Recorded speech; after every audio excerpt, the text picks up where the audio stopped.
Hello and welcome to Flicks and Chill with me, Luke, and Shane. that's right. This is our podcast where we talk about anything we want. As always, we will discuss one rant or we will have one rant or rave.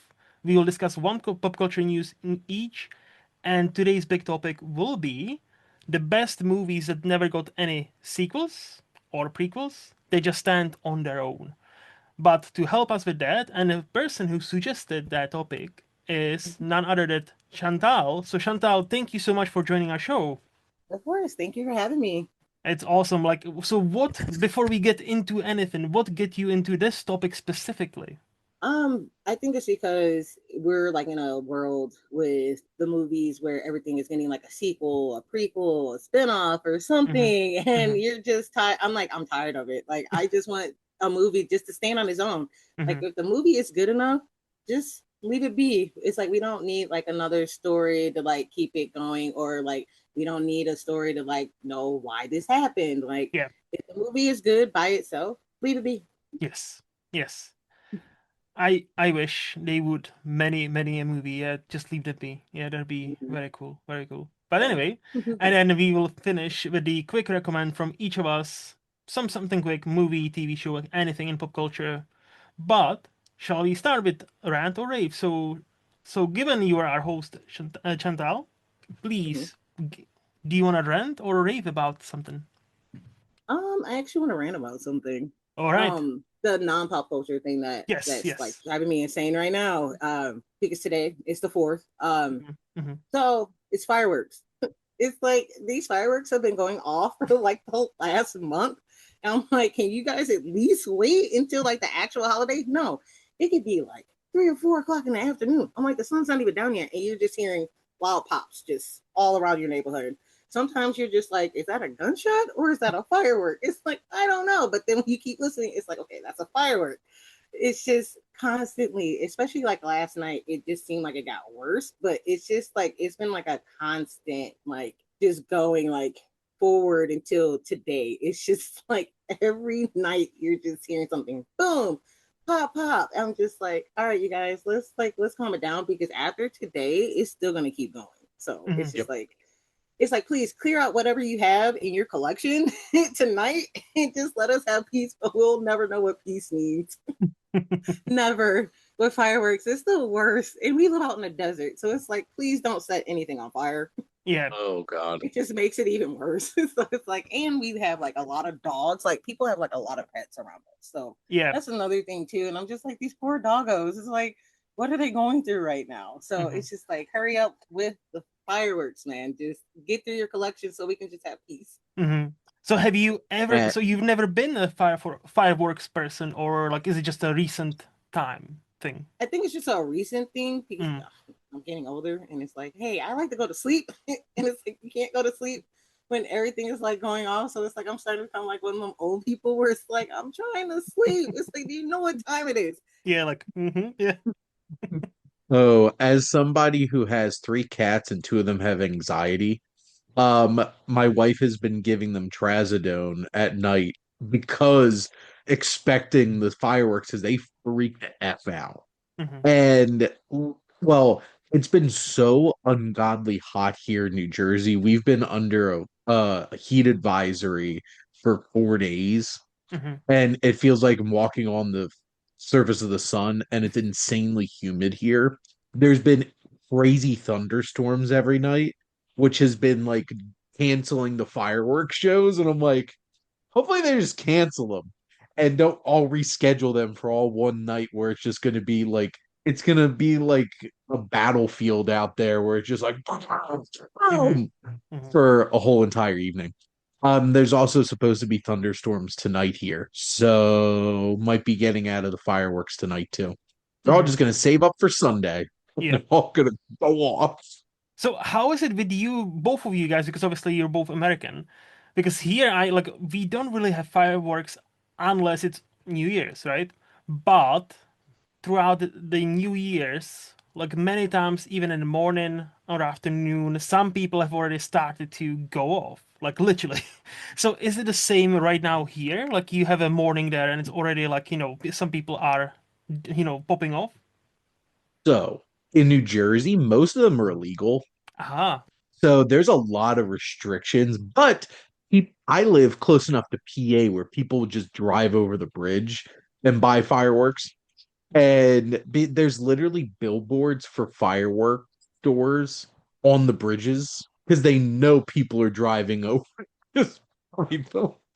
And so, like, luckily, they usually wait until at least 6 o'clock to start being stupid and shooting fireworks off in the yards. But Since I live in Vegas, we Mhm. have that issue. Like you can like see like every parking lot that you drive by, you'll see like the little stands for like fireworks.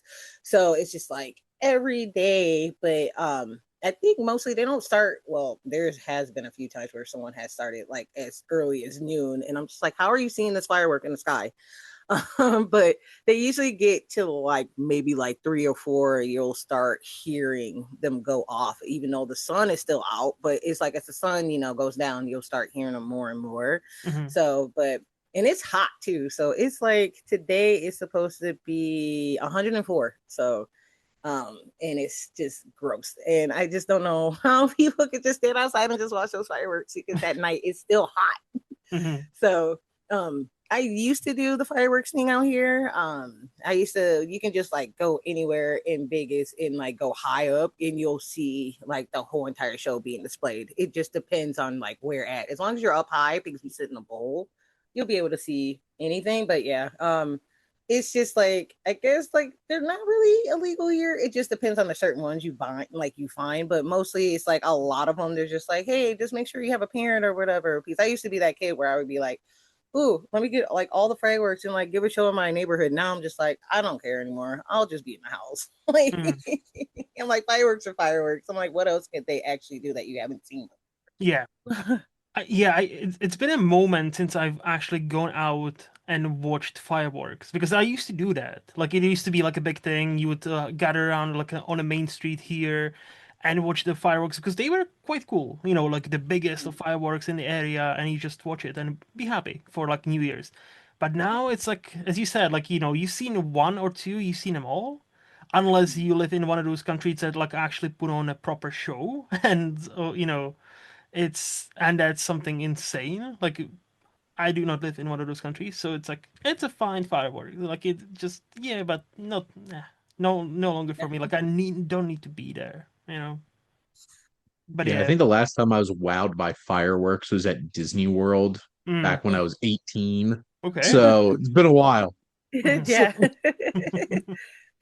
and I was never super into them growing up anyway. My mom was super into them. We lucked out though because my town's fireworks were at the high school and my uncle lived across the street. So we could just sit in his front yard. Mhm. So Okay. we didn't have to worry about all like the traffic and everything trying to go there. So, Right. Yeah. but now I have nephews and nieces and nephews from friends and stuff. So like Mhm. maybe I'll see fireworks soon because there's kids in the picture, but I've been long past watching fireworks for my own enjoyment. So you're saying Uncle Shane is not into fireworks either? I'll watch them if the All kids right. want to watch them. Yeah. Yeah. So what about you, Shane? Are we raving today or ranting today? So this is a promise from our last episode. Okay. And is I'm gonna rant about Amazon, the streaming Oh service, yeah, yeah, yes, I remember. because Go off. what is so frustrating is there's so many great movies Hmm. all across Prime Video. Not even just like stuff you can rent, obviously, because there's like endless things you can rent, but Yep. like the actual movies that you could stream with the streaming service. But the actual functionality of that streaming service is such garbage. Hmm. You can never find anything. And it's because they don't have to try. Hmm. They know they actually do have the largest market share now of any streaming service. And it's because most people just own Prime for other reasons. Yep. So like they're like, you're gonna have it anyway, no matter how little effort we put into the interface on the streaming service. So they don't care. Hmm. They don't care at all. So they're just like, well, and one thing that I've realized, so I do a monthly movie marathon with my friends, and one time we did a random movie marathon where we picked a streaming service, started a movie, and then we would watch the next recommended movie after it Mm. and just go that way. Amazon would be the best because they have some really like you're like this is on the streaming service after when it pops up with like five recommendations, you would never know Yeah. because you can't navigate it, figure out anything. So yeah, Jeff Bezos, screw you. You have too much good content on there and you don't even try. It's funny how he's no longer even in charge of Amazon, but he is still like synonymous with Amazon that everybody's still like, screw you, Jeff Bezos. Yeah, No, screw like you, Jeff Bezos. to your point about that, right? So I remember like when I first got Prime, which was like 2016, 17, something along those lines. And I was like, oh, and it was back in the day, as you said, I had Prime for the like, oh yeah, I order stuff from Amazon Prime. So, oh, this is a streaming service too. Okay, cool. And I remember that, catalog was pretty shit. It was like most movies you had to pay for, they were Yeah. not included with Prime. So, and Yeah. then what was included was rubbish. I was like, oh, I guess they will treat it as like this, like, bury your yard and, be happy with what you got. Okay, cool. They've improved since. I was like, great. I have two specific gripes about Amazon though. First, not every movie is with subtitles. So many times, like many English movies, No. no, unfortunately, there's no subtitles. And I'm like that meme of Velma from Scooby Doo. No, my subtitles. I cannot hear without my subtitles. Like that is me. They're the worst too. Yes. They're like Mhm. hands off in Yes. some cases. You I know watched, I why? think it was Halloween 4, Mm-hmm. and it was so bad. You know why? I genuinely think nowadays they have some sort of AI that's just basically doing it for them instead of Mhm. having a person who kind of is Yeah. trying his best or her best. And there's this AI where it's like, hey, this is transcribed good enough. Okay, boss, let's do this. And it's like 80% correct, but sometimes like, you can tell phonetically it sounds like this word. So suddenly the subtitle reads one word, but they actually said the other word. And I'm like, what the fuck? Well, like this doesn't like no. And my second point, or my second problem with Amazon Prime, there's many great movies in a wrong language. There is like this Italian movie from Mario Brava I wanted to watch. I was like, oh, Mario Brava, horror, great. Well, let me watch it. Wait, it's Amazon. Let me go to the info panel. What is the audio on this movie? English. Let me check IMDb. Oh, original language of this movie, Italian. And I'm like, yes, I am one of those snobs that I really want to see the movie and hear the movie in the original sound rather than dubbed, like mostly badly. So I'm like there I'm the was, Well, same way. yeah, especially in live action, hmm Yeah. dubbing's never good. yeah, Like at least in animation, you could do a really good job and invest in it, but like hmm in live action, it's always gonna sound terrible. like So they Always. like I had so Letterboxd has this great feature if you have put your movie on a watch list and you have you can link streaming services you own, they actually Mhm. pop you a message, hey, this is available on so and so. So there was another Italian movie, hey, this is available on Amazon Prime. I'm like, is it cool? Let me try, let me see it.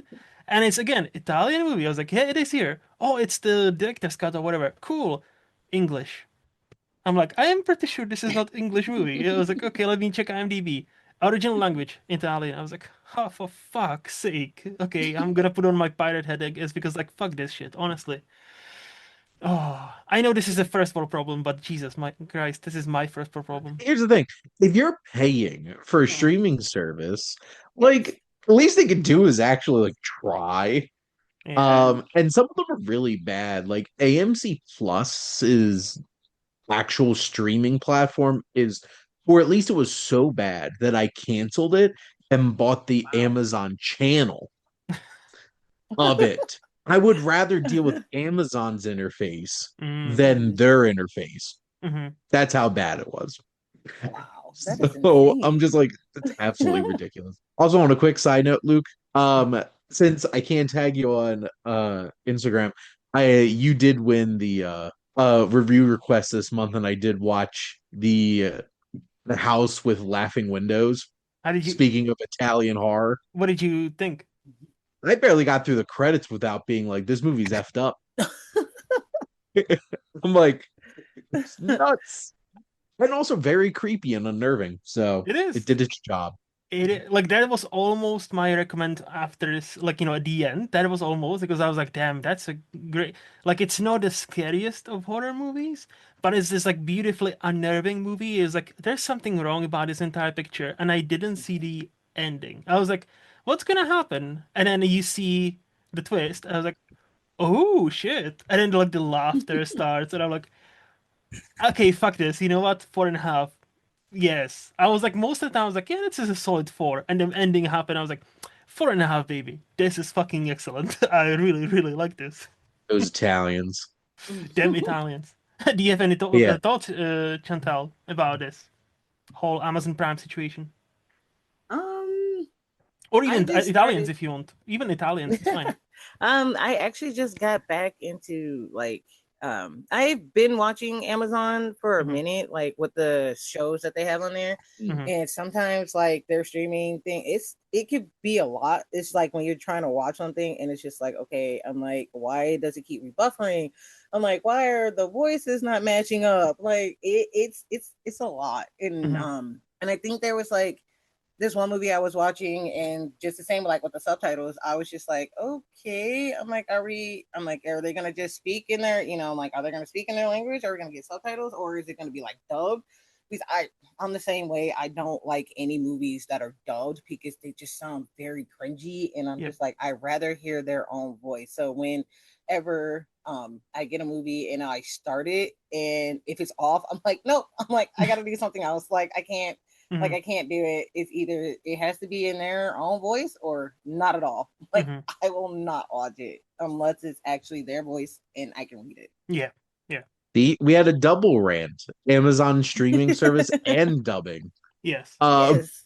like I don't understand why every Asian film that is dubbed, they get the highest pitched white guy voice to voice every character. It's just like, why are we in this situation to begin with? And it's just like, this guy is obviously angry. Why do you sound this way? I Like, Yeah, get. you put should some sound bass in your voice. yeah, This you voice shouldn't sound does not look excited. like it's coming out of his body. See, as a person who comes from a country that where dubbing is still the number one thing, Mhm. we rarely have like even English movies, let alone Asian movies. We rarely have with subtitles unless you're watching some like, it's 10 p.m. and this is our art club, and this is where you see the even English pictures with subtitles. Like, there was a good era of that dubbing where it's like, oh yeah, Tom Hanks kind of sounds, I guess, similar, has a nice deep voice. But something's happened like 10 years ago or so where a lot of new people came in. And it's like, you watch like Few Good Men. I remember like 6 years ago, I went to Czech Republic and I caught it like the end of it. And I'm like, what the fuck is this voice? Like, what are these voices? Nothing matches to like the characters. Like Jack Nicholson. That's not even remotely how he sounds like. Tom You Cruise. can't handle the truth. And it's And just it's so just like, who cringy. chose this voice? And it's like because before that they at least are like, oh yeah, he is like this much and this. Like these countries, how they do it, they select one voice and they stick to that actor. So like and they would grow old with them. So when somebody is roughly like say 40 something in a movie, that the dubbing person is roughly that age. But now we've got this new wave of actors that are much younger, which fine, they need to get into the game.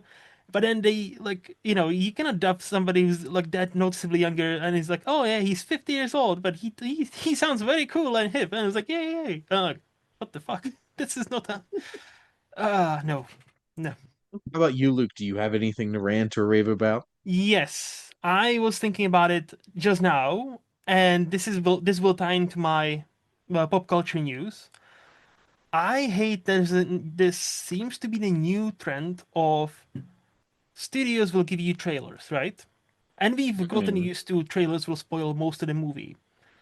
I think they've gotten better, but now they seem to like last like 4 years. I've noticed there's a trend. The final trailer for a big movie always gives you everything away. Like I haven't watched the final Spider-Man Brand New Day trailer because I've Oh, Me heard neither. Yeah, Yeah, I've I haven't heard. watched. Yeah, I'm not watching it. Exactly, because I've heard from our friends at Siftpop, it was like, oh, they spoiled a lot in this one trailer alone. I'm like, okay, I'm not Jeez gonna watch Nope. this. Louise. I And won't. it, yeah, and it's not even with this specifically, like there's many others. So it's like, oh, hey, movie is coming out in 1 month. We need to hype you up, or we need to get, your average Joe into the cinema too. How to do it? Well, we as a studio, we believe the best approach is to give you the movie, and you decide if it's worth your investment. And I'm like, what the actual fuck? No, this, Yeah. and so like, just no, just and to tie it, so this is my rant, and to tie it with my pop culture news, I, against my better judgment, I was like, you know what, let me watch it. And I watched the new Werewolf trailer for, Robert. I'll rather be dead than make a movie that happens in today's day and age. Eggers, holy fucking shit, that movie looks good. Like, Yeah. like it looks. I heard some news that this is his darkest movie yet. And from the trailer alone, I'm like, oh, it's almost like he wants to say, hey guys, I made this movie called Lighthouse. Nobody saw it, but you like Nosferatu, so let me combine Nosferatu and Lighthouse. But it's about werewolf, okay? Because that aesthetic, that like energy, that like chaotic, like unnerving energy over the Lighthouse. I was like, I am. I love the Christmas Day thing. Like the same as Nosferatu 2 years ago, Christmas Day. I'm like, I will Yeah. be there on Christmas Day. Yes, yes. I'll take my entire family to see that movie. Yes. Oh, I did watch that trailer. I try to avoid watching trailers unless it's in the theater because like Hmm. I Mhm. watch anything that comes out, so I don't really need convincing to go watch a movie. Honestly, most movies I sit and watch and I don't even know what the hell it's about. Mm. But like I was excited about this, so I'm like, I'm gonna watch this, and I'm like, this looks creepy as hell. And the second Willem Dafoe showed up, and he's like, I'm just like, yeah, I'm ready. Look at Willem Dafoe looking like a creepy little guy. Yes. Um, and you know, it feels like a Robert Eggers movie. It's dark and morbid as hell. And yeah, I I did not see Nosferatu on Christmas because I got a press screening, so I saw a little bit early. But I will be certainly looking forward to that because I my body is ready Oh yeah. for Werewolf. And I love how it's the same cast as Nosferatu, but hey, we'll make what's her name, Lily Rose Depp ugly this time. She's not gonna be Lily Rose Depp hot. It's hey, look, she's got a scar on her lip. See how brutally ugly she is now. Horrible, horrible. And we're just gonna drench Aaron Taylor Johnson in blood, head to toe, Yeah, like half the movie. but also abs, and I was like, are we gonna see full Aaron Taylor Johnson, if you know what I mean? Because there's like a scene, I'm like, okay, I can okay, almost guarantee you he's gonna probably. be full frontal nudity at least once in this movie. I I feel think like, I saw I already saw a meme. I already saw a meme where someone was like sitting in the theater looking at Werewolf Dong at 2 p.m. and it's like Nicole Kidman and from the AFC commercial. yeah, And I was like, yeah, we probably are gonna get some full frontal in this If we movie. got full frontal Nosferatu, we're gonna get Yeah. full frontal Aaron Taylor Johnson in this movie. It's like I And hope the funny everybody's thing is, like, ready. yes, and like Robert Eggers is just doing it because it's realistic. yes, Yeah, Like, of 100%. course you'd be naked, Hmm. of and course. everybody else is like, it's like, yeah, we want to see Aaron Taylor Johnson naked. And Robert Eggers is like, I well, do. he's a he's a werewolf, and when he's done, he's not gonna have clothes on, so he'll just be naked. Just like, And just blood, Yeah, casually. hey. blood, sometimes no blood, sometimes blood. Hey, it makes it sexier. I mean, what? Yeah, Yeah, because it will be fun. No, that was it's a like good every trailer. it was, and it's like also it's like you guys are saying, it's like it's real because like when we've seen like recent like werewolf movies, I think like the Wolfman with like Benicio Yep. del Toro, like he would have clothes on like when he would when he would turn back into a human. Like, Hmm. dude, you tore out of your clothes. You should not be in clothes at all. You should be like completely like Or like butt Hulk, naked. Hulk, right? Yeah, or Hulk. Yeah, like Yeah. you ripped out of your clothes. Like you shouldn't be able to like have your clothes all stretched out and be like, oh, like This is all I have. Like, no, you should be naked, Plastic dude. wastes.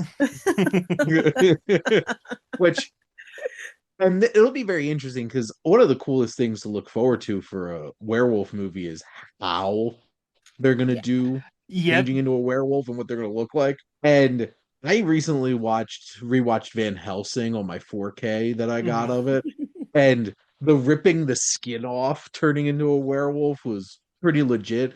And that Yeah. werewolf still looks amazing 22 Mhm. years later. Shockingly. Well, I think we're getting to the point where we realize that people put in better effort and took longer time to actually do CGI back then. So if they Yeah. really put in the effort, it did look great. Even with such Not a now. masterpiece as Van Helsing, yeah. Yeah.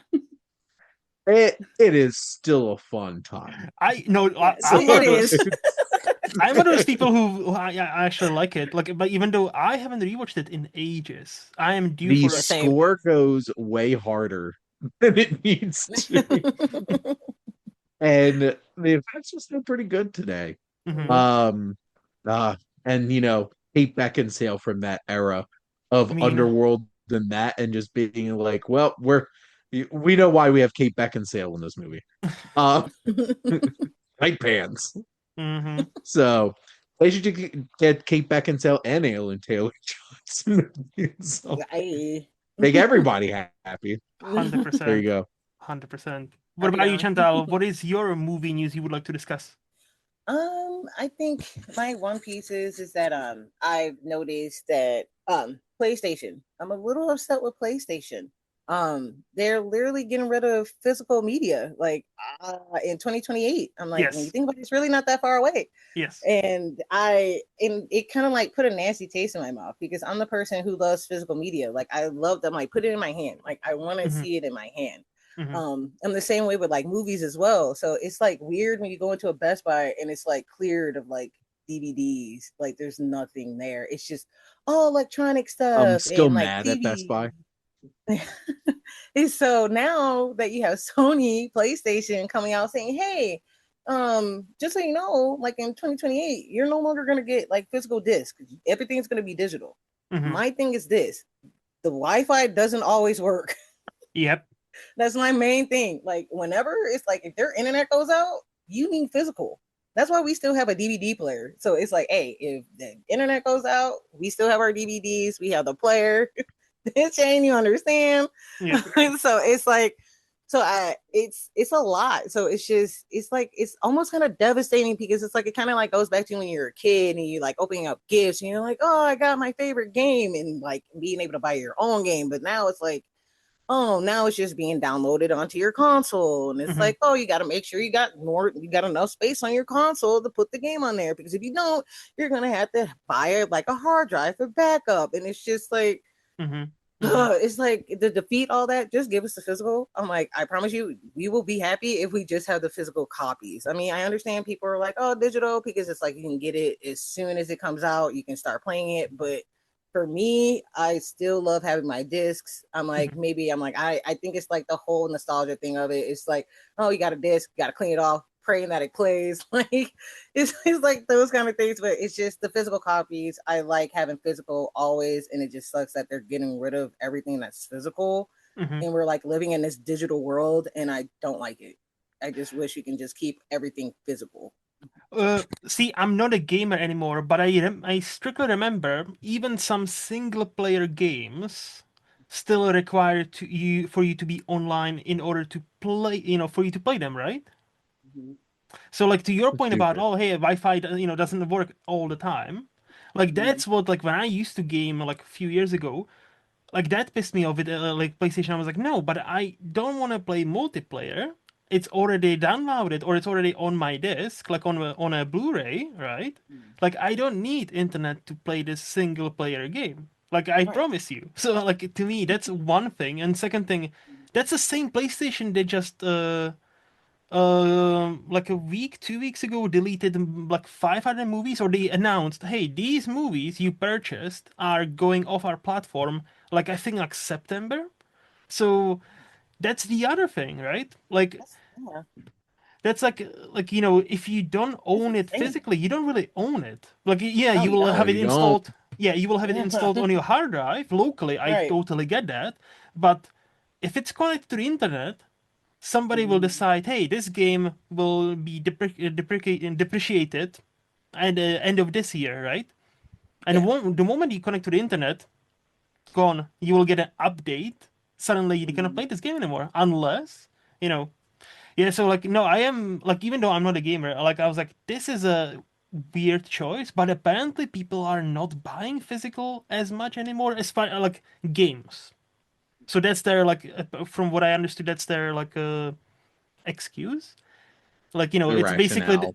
yeah, like basically like the Yeah. Sony tells you, hey, it's on, it's your fault, it's not ours. Like you don't buy this shit, so we are not gonna make it. And I'm like, okay, it's Well, shit, but it is bad. I'll admit, most of the video games that I've bought in the past couple of years have been all digital Hmm. because Yeah. I haven't bought any games for myself recently. But people keep buying me the Nintendo eStore gift cards. So like Nice. I have to buy Yeah. electronic. Right. And Yeah. and I have I once owned a PlayStation 2 for a bit, and I once owned a Xbox 360 for a bit.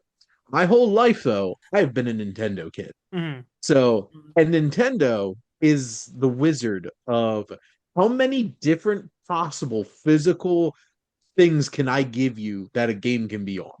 Because the original Nintendo was like a cartridge like this, and then Mhm. the Super Nintendo was like this, and then the N64 was a cartridge like this, and then I have my GameCube in front of me, which are mini discs, and then the Wii or full size discs, and then now I have an SD card basically that goes in my Switch Right. and all of these things. But like I haven't played a whole lot of video games in the past couple years because I think really since I've dove so headlong into all this movie stuff that I do, Hmm. some of my other hobbies have kind of fallen off. Like I have logged so many hours on a Nintendo GameCube. I would be embarrassed to tell you how much time I've actually spent playing video games.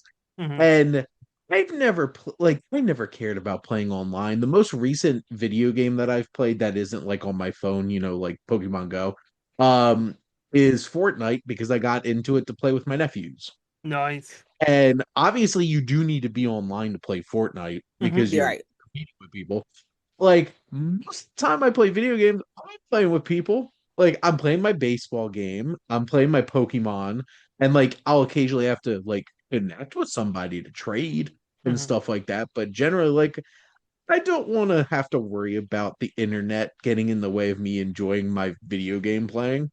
So I'm definitely on that. But to your point, Luke, if people aren't buying the physical media anymore, Mhm. God, GameStop's still open. Hmm. Like, how are they not bankrupt? I know they were going to be Right. bankrupt, and then that whole trading thing happened and Dumb saved money. them, just like AMC. Like, how haven't they died since? I don't get it. Same way as same way as AI. Well, kinda. Many people are not using AI, or not as many as the big corporations have hoped. But many billionaires and millionaires have invested into it, so that it's like on a like life support is life support, effectively. Like it's not even that. It's like it's like on a like a triple life support. But I cannot wait for that bubble to burst. I'll tell you that because Jesus Christ. Well, what's funny is, my pop culture news is related to AI. Oh, So Yeah. it's so funny because A24 is getting a lot of shit oh yeah, recently Mhm. because they made this deal with an AI company. with Google. And yeah, with like Wow. any any studio that you would have to pick, what is the most hipster film fan studio out there? It's A24. And they Mhm. went and made a deal with an AI company. Hmm. I did read through, and supposedly the AI tools they're using are for storyboarding. Yes, yes. And Google does not get access to any A24 intellectual property Pinky in promise. this deal. Yeah, pinky Pinky promise. promise. I don't trust Google. Hmm. I do Right. not trust them to not. mind for that shit. But and I think there was the same thing that Martin Scorsese came out and Yep. said using Yep. AI for storyboarding. Yes. And I guess I think it would be an interesting conversation to have about this because Hmm. here's the thing. My personal perspective is I am a robophobe. I'm afraid of Skynet destroying humanity. And no, I do not want any AI. Hmm. Hmm. And I try really hard not to use it. Yeah. Um, along with all of like the, how much water it's using and it's depleting our water supply. So that's fun too.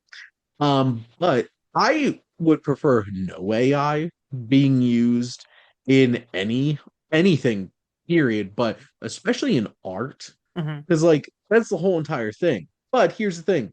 Is film just an art form? Hmm. It's also a business. And of course, companies are going to want to use AI so that they can make more money and make things cheaper and stuff like that. And I interviewed someone because I reviewed his film Space Goblins, which was a fun animated little movie. And he's making a live action adaptation of his own movie, but he's using a lot of AI because he doesn't have the budget or the manpower to Hmm. be able to, bring that kind of. It's basically a goblin space cops in a Mad Max space world and stuff like that. And like, if you don't have a big budget and special effects, the only way you're going to be able to do that is with artificial intelligence. Hmm. And then the question becomes, at what point do you not make a film because like you don't have the money to do it? You can't make that idea. I think there's a more nuanced point there, isn't it? Because, like, Mm. I think we are well, speaking for myself, I'm more fine with somebody who doesn't have money but has an idea, and this is his best way to achieve that idea, rather than big studio, with a decent enough budget, where Like Netflix or Lionsgate. Netflix, even A24. Like, I know they are not Yeah, the wealthiest studio, but they still have money, they still have donors, they still yeah. have investors, all that shebang, right? Yeah. I'm less fine with that. But here's the thing, and I think both Martin Scorsese and A24, even though I don't agree with this, I think they're catching way too much flack. Because here's the thing, as much as I also don't like AI, it's here. It looks like it might be here to stay for at least a tiny bit more because it is on a life support from a bunch of real wealthy people. And it's an I think many are seeing it like Martin Scorsese, like, the next kind of logical step, not to replace humans, but to explore, hey, what does this tool, how can this tool help humans? And if we stay in that lane, how can this tool help us not even improve, but, like, maybe streamline the project, or maybe do this slightly better, or maybe help us along the way? Fine. The moment I think that, the moment I will be proper furious, it will be like, how can we use this tool to replace actual storyboard artists, or how can we, replace actual camera people and just make a computer this scene, by itself, and we just insert, actors in it in a post production. That's where I kind of would draw the line, but that's my 2 cents on that. Tal, do you have any thoughts? Hmm. I do not like AI at all. Um, Hmm.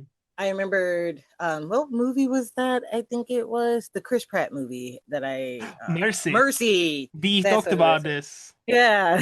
And I just remember going to see that movie and I just was like, I'm like, we're about to like end up in a world that's kind of similar to this, but it's also like it's like you can't trust AI because it's not empathetic. It doesn't have feelings towards people. It doesn't know how to like give like genuine emotion like Hmm. at all. It's just it's like a machine. Yes. And just like you just like you said, Shane, when you're like, I don't like robots or anything, like you wouldn't like our robot taxis we have out here. We have like these self-driving taxis and you see them like Nope. up and down the strip and it's just like it's so weird because I'm like there's no one driving it. And what's crazy is from a company from Amazon, so I'm just like Of course it is. Amazon, Of you suck. course. So yeah, it's weird seeing those things. You will never catch me in one of those things because it's like I will not get trapped. Like I need someone, I need a physical person in that driver's seat. If it's Hmm. not me, I need someone in it.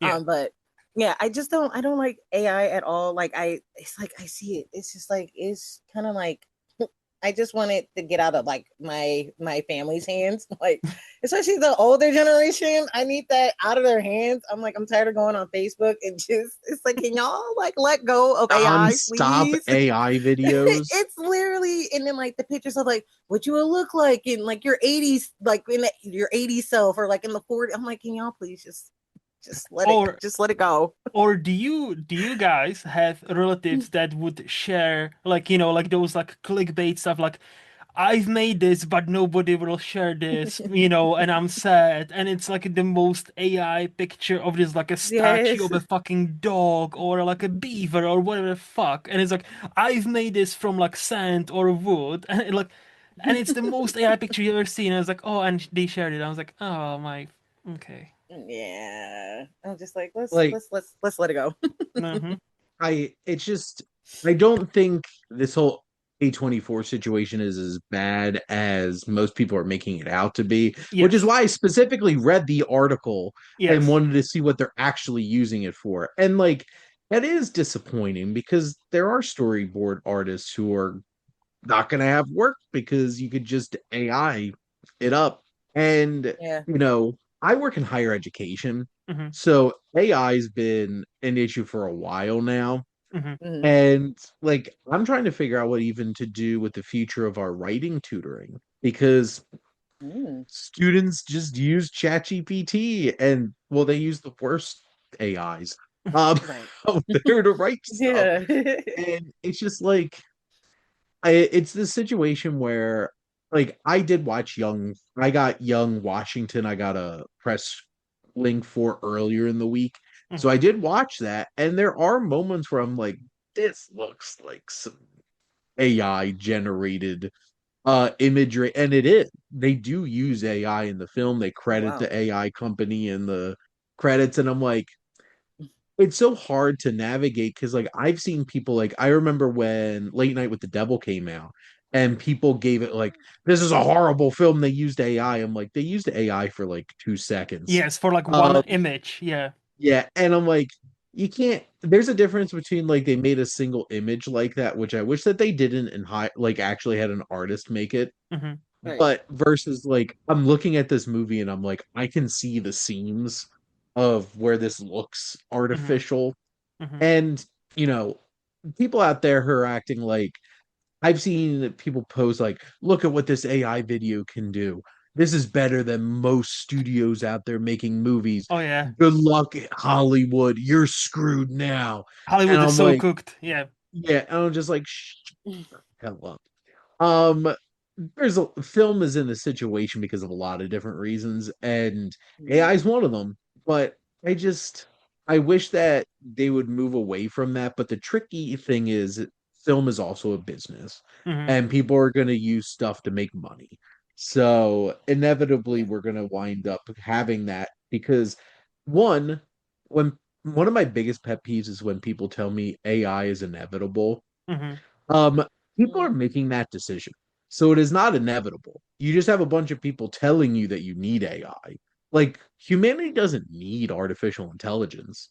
It's just that humanity's being humanity and is going to make stuff and not really think about the consequences and are just going to, I think that's what they mean when they say inevitable. Yeah.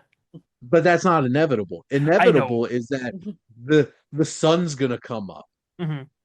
And if it doesn't, then we're all dead. Yeah. So, like the idea, well, that's the thing. People who want it to be inevitable are the Mm-hmm. ones spinning it that way.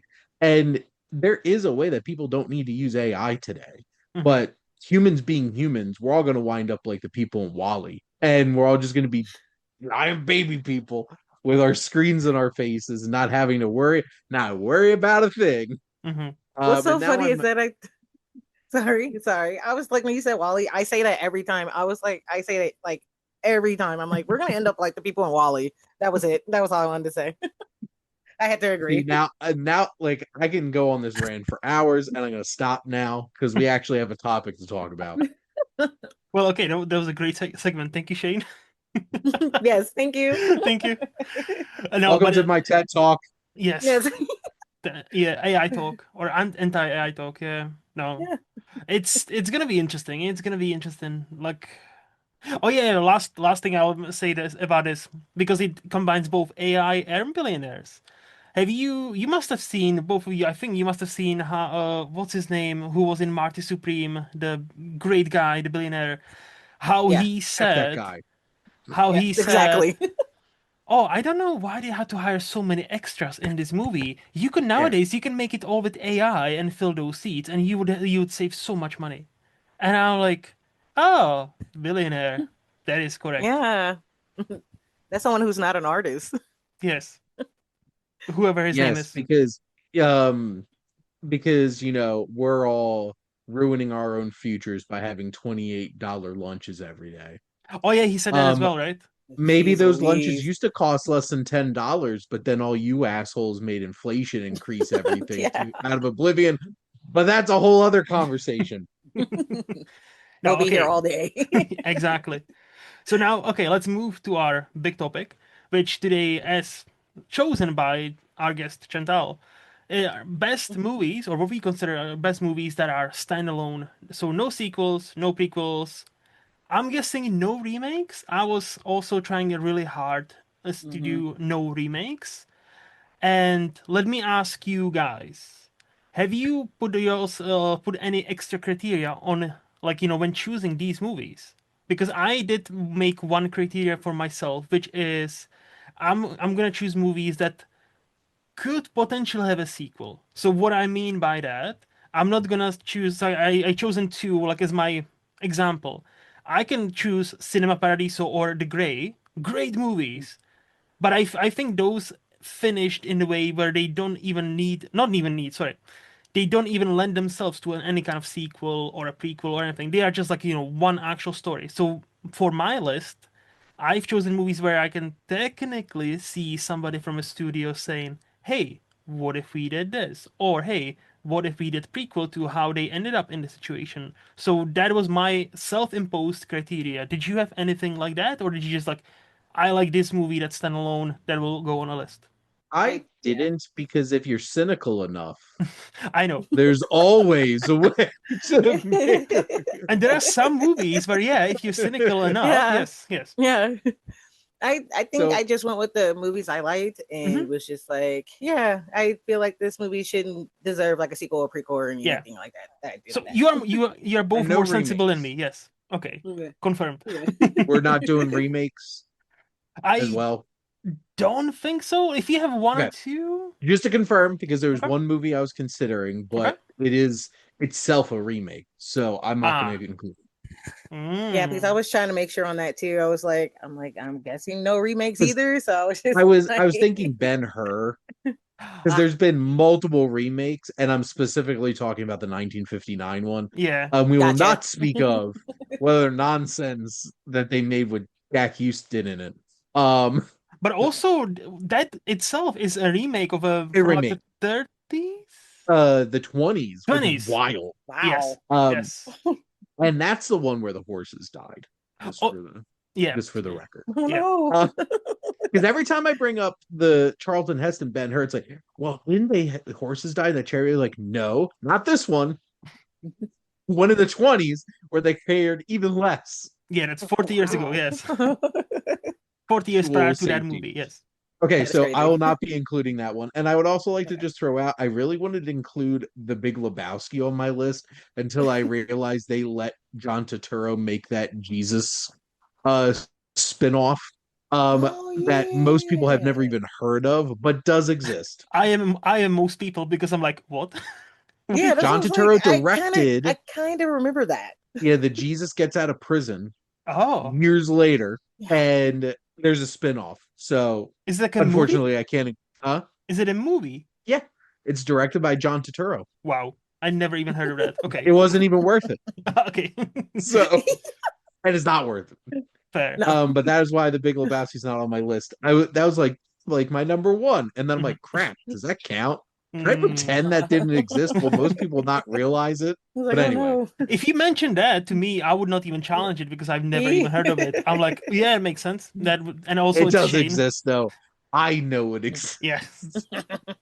So I think we let Chantal go first since she's Yep. our guest, and then Shane, and then I'll close us off. So Chantal, what is your first pick? Okay, my first pick is an oldie. I'm like this one I haven't seen in a minute, but I'm actually surprised that they did not do a sequel to it because I Hmm. mean it's a superhero film. And, every superhero film has some kind of a sequel to it or something. I chose Hancock with Will Smith. Yeah. Um, I literally thought that movie was gonna like eventually like have a sequel or something, but it's been like over 20 years and still, especially the way it ended, it kind of like gives you kind of like that open ending where it's just like, oh, he like flies off, and it's like, oh, what's he gonna be doing next? We don't know, which is perfect because it's like he got his, he what is I think it's like Charlie Theron and Jason Bateman. They like get back together, they're happy again. He got his powers back and he just flies off because he's like, he's a superhero. So he's going to like go on and save the world. But Mm-hmm. we don't know what he goes to do next. So I kind of love the fact that they just ended it with him just flying off. Because they could have kind of like ran that one into the ground. And I'm Hmm. kind of happy that they didn't. Hmm. Um, so that was my first pick. My Okay. second pick is a comedy. I think we'll Um, just do like one each, and we just one at take. a time. Yeah, yeah. Okay, that Because works for me too. okay, and all. I'm also shocked Hancock never got a look to it. I think I Same. I think I will ruin both of your guys' day. Apparently, Hancock 2 is in early development. Will Oh, come Smith has been I teasing on. will it. believe it I know. when I Yeah. actually see a Literally, trailer for it. like we haven't prepped it. I don't know your answers, Mhm. but I had to check it on Reddit because like I am sure I have seen a headline that Hancock 2 is actually in development now, even though it's been almost 20 years, and Feel like yet it's been these on and off development for 20 years. but Will So Smith apparently is teasing it more and more. And I think because he can now sure use a hit. So I think he is willing to go back to Hancock. That even though it wasn't critically successful, I think it was a decent enough hit at the time. Yeah, Luke, I thought didn't it was pretty hits good. get him in trouble in the first place? I mean, Sorry, I couldn't resist. Yeah. fair. So Um, what is your one, Shane? my first one up is There Will Be Blood. Hmm. I don't need a prequel of like Daniel Plainview growing up. Hmm. I don't need a sequel of like him decrepit and old and having some kind of like coming to Jesus moment. This movie is a towering indictment on capitalism and religion in a very biting way, and whole has one of the greatest performances in the history of film with Daniel Day-Lewis as Daniel Plainview. Hmm. And Paul Dano is incredible too. Unlike some filmmakers who might say otherwise. You know, Hmm. Quentin Tarantino. Um, but this is a film that is impeccably crafted and has a lot to say. And every time I watch it, I'm just kind of in awe. And it also feels like the most different Paul Thomas Anderson movie Yeah. because like Yeah. so many of his films have like a good like there's a comedic core somewhere in there where it's like you can laugh a little. Not in this one. And I also feel like there's like most of these movies have this like energy to it, like not necessarily energetic movies, but there's this like energy to like Magnolia, Yeah. to like It's a little bit more propulsive. This yes, is like you're gonna sit in this suffer. and you're gonna sit in this Basically. dread. This nonstop. But no, so that's my first Yes. one. And Okay, I'm pretty confident I don't think this is ever gonna have anything related to it. So so even before you guys have or whoever mentioned this movie, like this was on my list, so let me put this here. Wally. I am so shocked that there's not been announcement, as you know, especially when Pixar is now more into sequels. I am so almost shocked. exclusively Yes, sequels. I was so shocked that this is almost 20 years old because Wally is also Yeah. about 2008 and 9, I believe. Yeah. So Yeah. this is, so I am genuinely like, we've gotten like Incredibles 2 and now 3 has been announced and all that stuff. And I'm like, Wally is still standing there for many, the peak of Mhm. Pixar, right? I Yes. don't know exactly where it stands for me, but it would probably be in top three because it's such a beautiful movie, such a, as we've come to learn, very, tells the future quite well, where we are potentially heading. And it's the first 20-30 minutes just being effectively a silent movie. And you're not bored, and you're in there with that wee robot, and then he Mhm. finds his wee mate. Was it Ava? Mhm. Eva. Eve, Yeah, yeah, Eva. Yeah. Eva. And it's just like it's so fucking adorable. Where Mhm. like when he goes to space and meets the people, it's almost like kind of hinders it a bit, a tiny bit for me, but not enough that I still like fully love that movie. And Yeah, I am shocked that it didn't get a sequel, and I'm also glad it didn't get a sequel. same. I Hmm. love Wally. And I Same. am also very shocked. I know they just recently, Brad Bird, I think, said that Ratatouille, like, that's not Hmm. definitely Which I'm not happy. happening. Yeah, Yeah, which same. there's definitely space where, like, here's the thing. The bounds of coming up with sequel ideas is only as little of cynicism that you have in your body. Hmm. Because if you're cynical enough and care about money, you can find a way. Uh, but like Wally is a interesting enough world where you could assume like, hey, this is the new world happening and new conflicts come Hmm. into play. How are Hmm. they going to deal with it? Hmm. I am pretty shocked that we haven't gotten a sequel to And I that can for see sure. even like a sequel, like, oh, we are on a new planet, but hey, humanity does what they did to our planet, and Wally has to like stop them or something. Like I can again, like cynical Mhm. brain, I can see many different possibilities how to make a sequel. And I The was gonna, new Amazon Walmart pseudo yep, company comes into play. yep, and I was gonna make a joke. Doesn't Ratatouille already have a TV sequel called The Bear? No, Isn't it the And same Remy thing? went to that's a good one. Chicago, Yeah. Yeah, Remy. He went to Chicago. except there's a giant. Remy's a bear now. Little did we know, it's actually a bear puppeting Carmi around the whole entire time. But also, we need to mention Rakakuni from Everything Everywhere All at Once, Yes. because Oh, that, yeah, yeah. like, That is a sequel we actually needed. what starts Yes. as a dumb one-line joke, and it actually turns real, and it does the one of Yes. the like pivotal moments in a movie. I was like, holy shit, that movie is magical. There you Anyway, go. It was great. so what about you? So what is your next pick, Chantal? My next pick is another comedy, which I'm like literally surprised that this Hmm. one didn't get like picked off to be like a prequel spinoff or anything of the sort. Wedding Crashers. Like Mm. it's been over like 20 years. I And think I Vince Vaughn and Owen Wilson could use oh the my money, god, so I yeah, would be right. Like they definitely need it. Like and it was crazy that they said like this film was like the revive. It kind of like revived like the adult oriented like rated R like comedies. And I was like, okay, I'm like that's cool, but I'm like maybe do another one. Like you say, like Hmm. they kind of need something because they kind of need like a big hit here because it's been a minute for these guys. But especially the way that movie ended too, like they like kind of like drive off into the sunset, like, hey, let's crash another, let's crash a wedding. But they just drove off into the sunset and then that was it. We didn't get like any like sequel of like, like Bradley Cooper's character, like Sack Lodge or like anything like that. Hmm. So even after 20 years, it's like I don't know if there was like any talks about this one having like a sequel or No. anything, but I'm kind of happy they just left this one alone because this is like another kind of film that you could literally kind of like run into the ground and you don't want to do that. Yes. Yeah. So I know this is not what we're doing, Hmm. but I did have an idea for a Ooh. sequel to that. Which Oh, is just imagine one of their kids is getting married and they find a wedding, two young guys crashing the wedding, and they become mentors to them. Boom, Hollywood That comedy legacy sequel. Bam. what is scary is literally I would not be surprised if somebody already pitched that idea to like to them, to Owen Wilson and like Matthew, like Vince Had Vaughn. to. It's Like right there. they have kids So now. See, they have kids, and now they are the old guards, and they are teaching the young proteges how to and do it's it coming to properly. Netflix in Yes, 2028. with Boom. all the celebrity cameos you can I imagine. love it. Yes. Travis Kelsey or Travis Swift, I don't know. It's gonna be in it. Bad Bunny, he's gonna pop No, up in it. All of them. Yes. yes. Actually, it's Bad Bunny and Travis Kelsey are the Wedding Crashers. Boom. Oh Oh, There, no, I love casted that. too.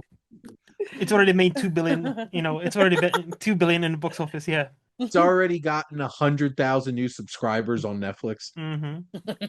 So there you go. Oh man. My next up is Interstellar. That was on my Because list like too. That because was a good like one. Yeah. I really hope that Christopher Nolan doesn't circle back to this, and I really don't think Yeah. he's gonna, Hmm. because I only think he's made sequels because Warner Brothers made them. Yeah. Because like Batman. So like I don't see them coming back to this, but there is a lot to like looking at humanity post this, and seeing Matthew McConaughey and Annie Hathaway's together and all of that. But no, Interstellar, I just listened to the 3-part Cinephiles breakdown of it. Love that podcast, my favorite movie podcast. No offense to my own podcasts or any of my friends. But like this movie is epic. Christopher Nolan did amazing things with this. This is one of the best sci-fi movies in at least a very long time. Yeah. And I love organs, and my man Hans Zimmer just going ham with those organs. And Yes. it just has that emotional core that everybody Mhm. complains Christopher Nolan movies don't have. It's Yeah. just like it had it all. And the Mhm. special effects in that movie are incredible, and it tells a really impressive story about us as Hmm. humanity. And just as somebody who's one of his favorite movies is 2001: A Space Odyssey, obviously Christopher Nolan is also one of those people. Just pulling upon that, but no, there's definitely space for them to get it. For them to make a sequel to this or something, but Hmm. I hope they don't. So that was top of my list too. I will just say, Shane, you just need to be more careful what he's saying on a recorded podcast, because I think somebody will clip you saying "I love organs" and like use it against you in like out of context. Don't we all love our organs though? I I would like mean, to Yeah. keep them.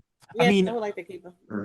like I appreciate some organ. Yeah, yeah. Is that not controversial, Luke? Not at all. Did No, I make this situation even worse? Maybe. no, no, no. But Interstellar, like, genuinely was on top of my list because yeah, I was thinking like.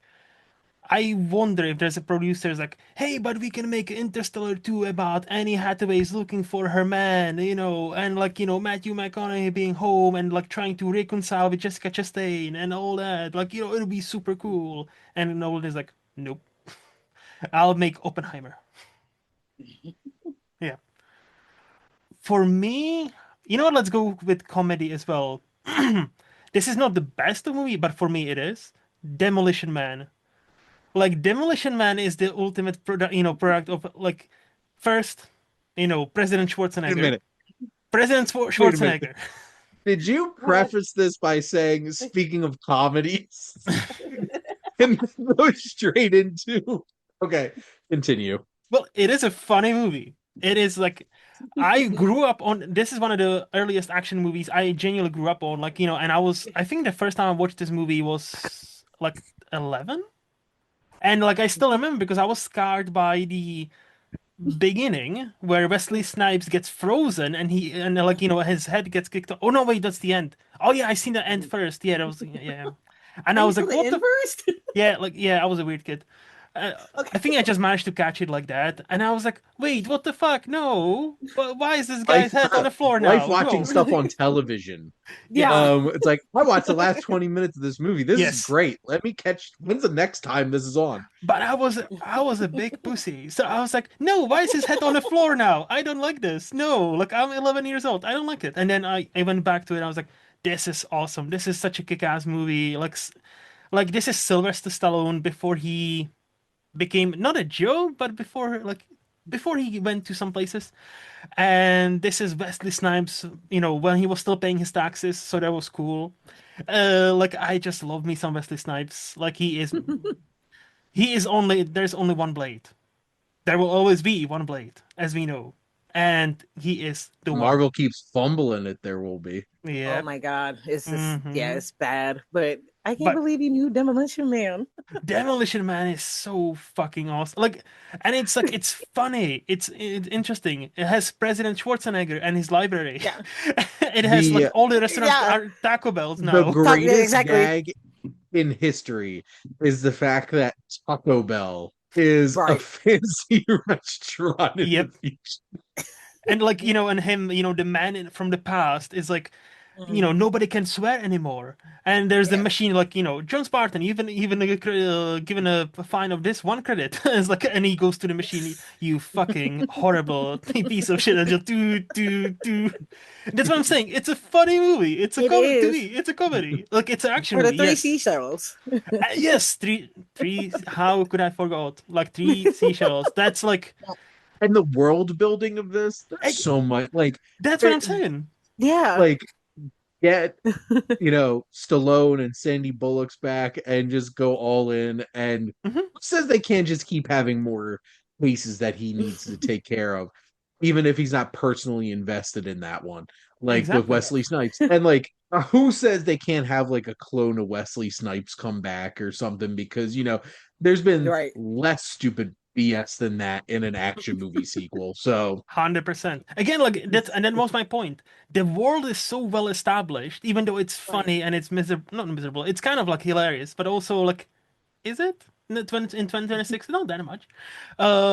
It's like it's so well established. Like you could easily see Demolition Man Part Two. This time it's serious or something like that. Like this time Electric it's personal. Boogaloo. Yeah, like Electric Boogaloo. Yes. This movie, I like. It's one of the earliest like action films I ever seen. Hmm. Like my parents used to take me to the movies when I was a kid, and I'm like, why are you just seeing movies? But I was happy they took me to this one because I like fell in love with it. I'm like 93, yeah, I was a little bambino. But yeah, it's crazy how I remember this, and they had a game for it too for Hmm. Sega, and I had it. How was the So game? yeah, the game was kind of like the movie. Okay. It was literally just like a play by play of the movie, like straight Ah. up. So it was Hmm. kind of it was fun. It was Hmm. like that kind of like 8-bit whatever. But but yeah, I'm really surprised that they never did like a sequel for this Hmm. because like you were saying, like the world mapping of this place and everything because it's San Angeles because it's like the mixture of San Diego, Santa Barbara, and Los Angeles like Yep. all together. So it's like Yep. they could literally Yeah. make a world out of this, but Hmm. I'm happy that they didn't because it's such a fun time. It It's is. just it's so fun, and still to this day it's so fun. It is. I love it. I love it. So, what's next? All right, so my third one, I'm like, I know this movie. It's only been like a year since this came out. I'm like, you can see the poster on my wall back here. It's gonna be Sinners. Um, I know people have been talking about like, oh, they should do a prequel of like the Indians, or like, oh, we should do a prequel about the story of like the twins of like how they got to this point, and like, Hmm. oh, we should do a sequel, and like people just want like a lot of stuff for this film, and I'm kind of happy that Ryan Coogler was like, yo, he's like, this is it, like Hmm. we're not doing nothing else, like this is the story that I wanted to tell, and this is the story that you got. And I'm happy that he came out with it just saying, like, this is it. It's like Hmm. you can keep asking for like sequels and prequels, like just like with weapons, because I was like, oh, I wanted to put that on my list, but then I remember they're doing an At Gladys prequel, so Yes. I was just Yep. like, never mind. So Hmm. Yeah. it's They already so got to it. yeah, so they already did it. So I'm like, damn it. So Sinners is my third choice. Like it's one of those films like it told the story perfectly, it Hmm. told it beautifully. Like we don't Yes. need nothing else. Like just leave Yes. it be. Just Yes. leave it alone. I remember Shane and we had this conversation, and I made this point where I was like, I'm so happy for Sinners, like when it was released, but I remember everybody and their mom was asking Ryan Coogler, "Hey, is there gonna be Sinners 2? Is there gonna be Sinners 2? Are we gonna get a sequel? Are we gonna get this? Are we gonna get a prequel about the Irish or about these or about this?" And I'm like, damn, let the man breathe for a second. He's just made like a masterpiece of a movie. Don't ask him, is there gonna be a sequel? Just like 10 weeks later, and it was even before the Just Oscars. enjoy it. Yeah, exactly. And it was even before Yes. the Oscar, the 16 nominations and all that. It was like Right. literally during the press tour, right? Oh, is there gonna be a sequel? Is there gonna be? And I'm like you are paid to do this job, and like that's your best question, or one of the questions Right. is there gonna be a sequel? You've just seen an amazing movie. Was there be a sequel? I'm like, let it go. Just Yeah, let the movie sit. Just let it sit for what it is yep. and enjoy it. And And I if you want to rewatched like, it. And I rewatched it yeah. in a cinemas because I Mhm, went to see it for a second time this year with my mhm, coworker who's never seen it. And I just like, damn, this is a fucking masterpiece. Like I already loved it before, but I was yeah, like, it doesn't it holds up even better on a rewatch, and like it doesn't get it boring. really does. everything sings. Every single scene just sings on its own. Obviously, the highlight is the music through the age. I don't know how you want to call it. Music through Yeah. the ages, like that, like scene. Lie to Me. It's so fucking powerful. And my colleague was like, "That was very good." I was like, "I fucking know." Yeah. That's why I took you here because, like, Jesus Christ, that's a great movie. It's an incredible film, and Mhm. there's a reason that it got all that attention last Hmm. year and fully Yeah. deserved. It was, I think, easily it was the film of Yes. last year. It really And was. everything just came together, and the epilogue at the end, I think, opens the door to possibilities. Hmm. Yes. But that was the point of the epilogue. Hmm. And that film was elevated by that scene because Yes. how Yes. poignant it was. But like, I'm good. Like, just Yeah. let it lie. Just leave it. Just leave it be. Hmm. Let it be. Please don't. But so my next one is the Clint Eastwood film Unforgiven. And I feel like there's like at least three, four characters that you could do prequels about from this movie if you really wanted to go Mhm. in that direction, Hmm. especially William Money and looking at him in his at his worst when he was like a right bastard. Or, you could see him, having a like Gran Torino moment where he's like in San Francisco later in life and having to get pulled back in again. But no, I don't want it because this is the revisionist Western. It is one of the most interesting commentaries on the mythology of the American West. And it's Mhm. incredibly directed. And the performances from Clint Eastwood to Morgan Freeman to Gene Hackman to Richard Harris, all across the board. It has such interesting things to say about sex work and how women fit into society at that point in time. Mhm. And the final scene in that bar is one of my favorite scenes in the history of cinema. And that has some hard lines. Like, it's a funny thing killing a man, taking everything that he had and everything he'll ever have. Or, like, reserves got nothing to do with it. And it's just like, damn, isn't that the truth Hmm. about life? And just like, life's just gonna come at you. And that film is absolutely perfect. And it also basically shut the door on the Western as like an actual big part of American cinema. We obviously still get Westerns sprinkled in, but like the early 90s, like that kind of like shut the book on it. Hmm. And they won Best Picture and won Clint Eastwood Best Director and everything. It's a great film. And I am perfectly fine not seeing anything based off of the rest of it. I like how you have this streak now of mentioning Unforgiven on back-to-back episodes of this podcast.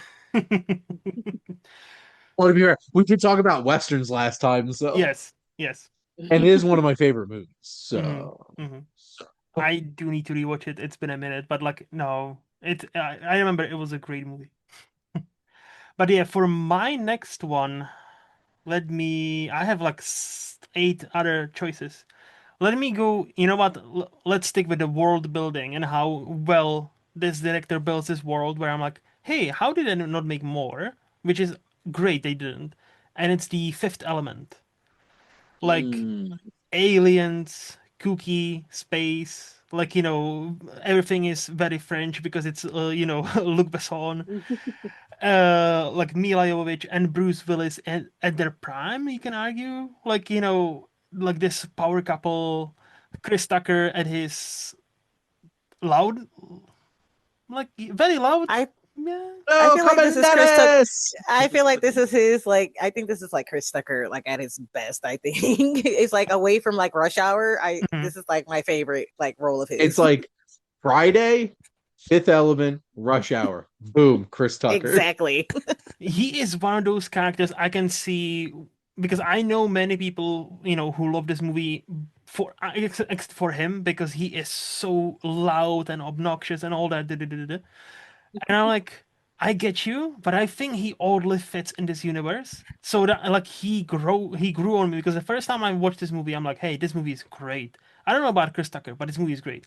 And the second time I rewatched it, I was like, no, you know what? Chris Tucker is fucking great in this too. Fuck this. Like, he fits this universe. And, I like the way it's set up, like, the tiny touches, how even taxis are just like everything is in flying cars. Bruce Willis is down as like taxi driver. You need to have like, one cigarette a day, like the system they have in place, like food comes to you, literally there's a stand that comes to your window. All those like tiny touches, like here and there.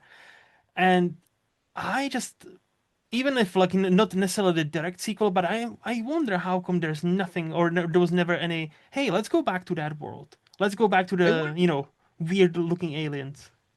I wouldn't be shocked if like in some strange way Luc Besson like looped Valerian into the same space I context mean, as the yeah, Fifth Element.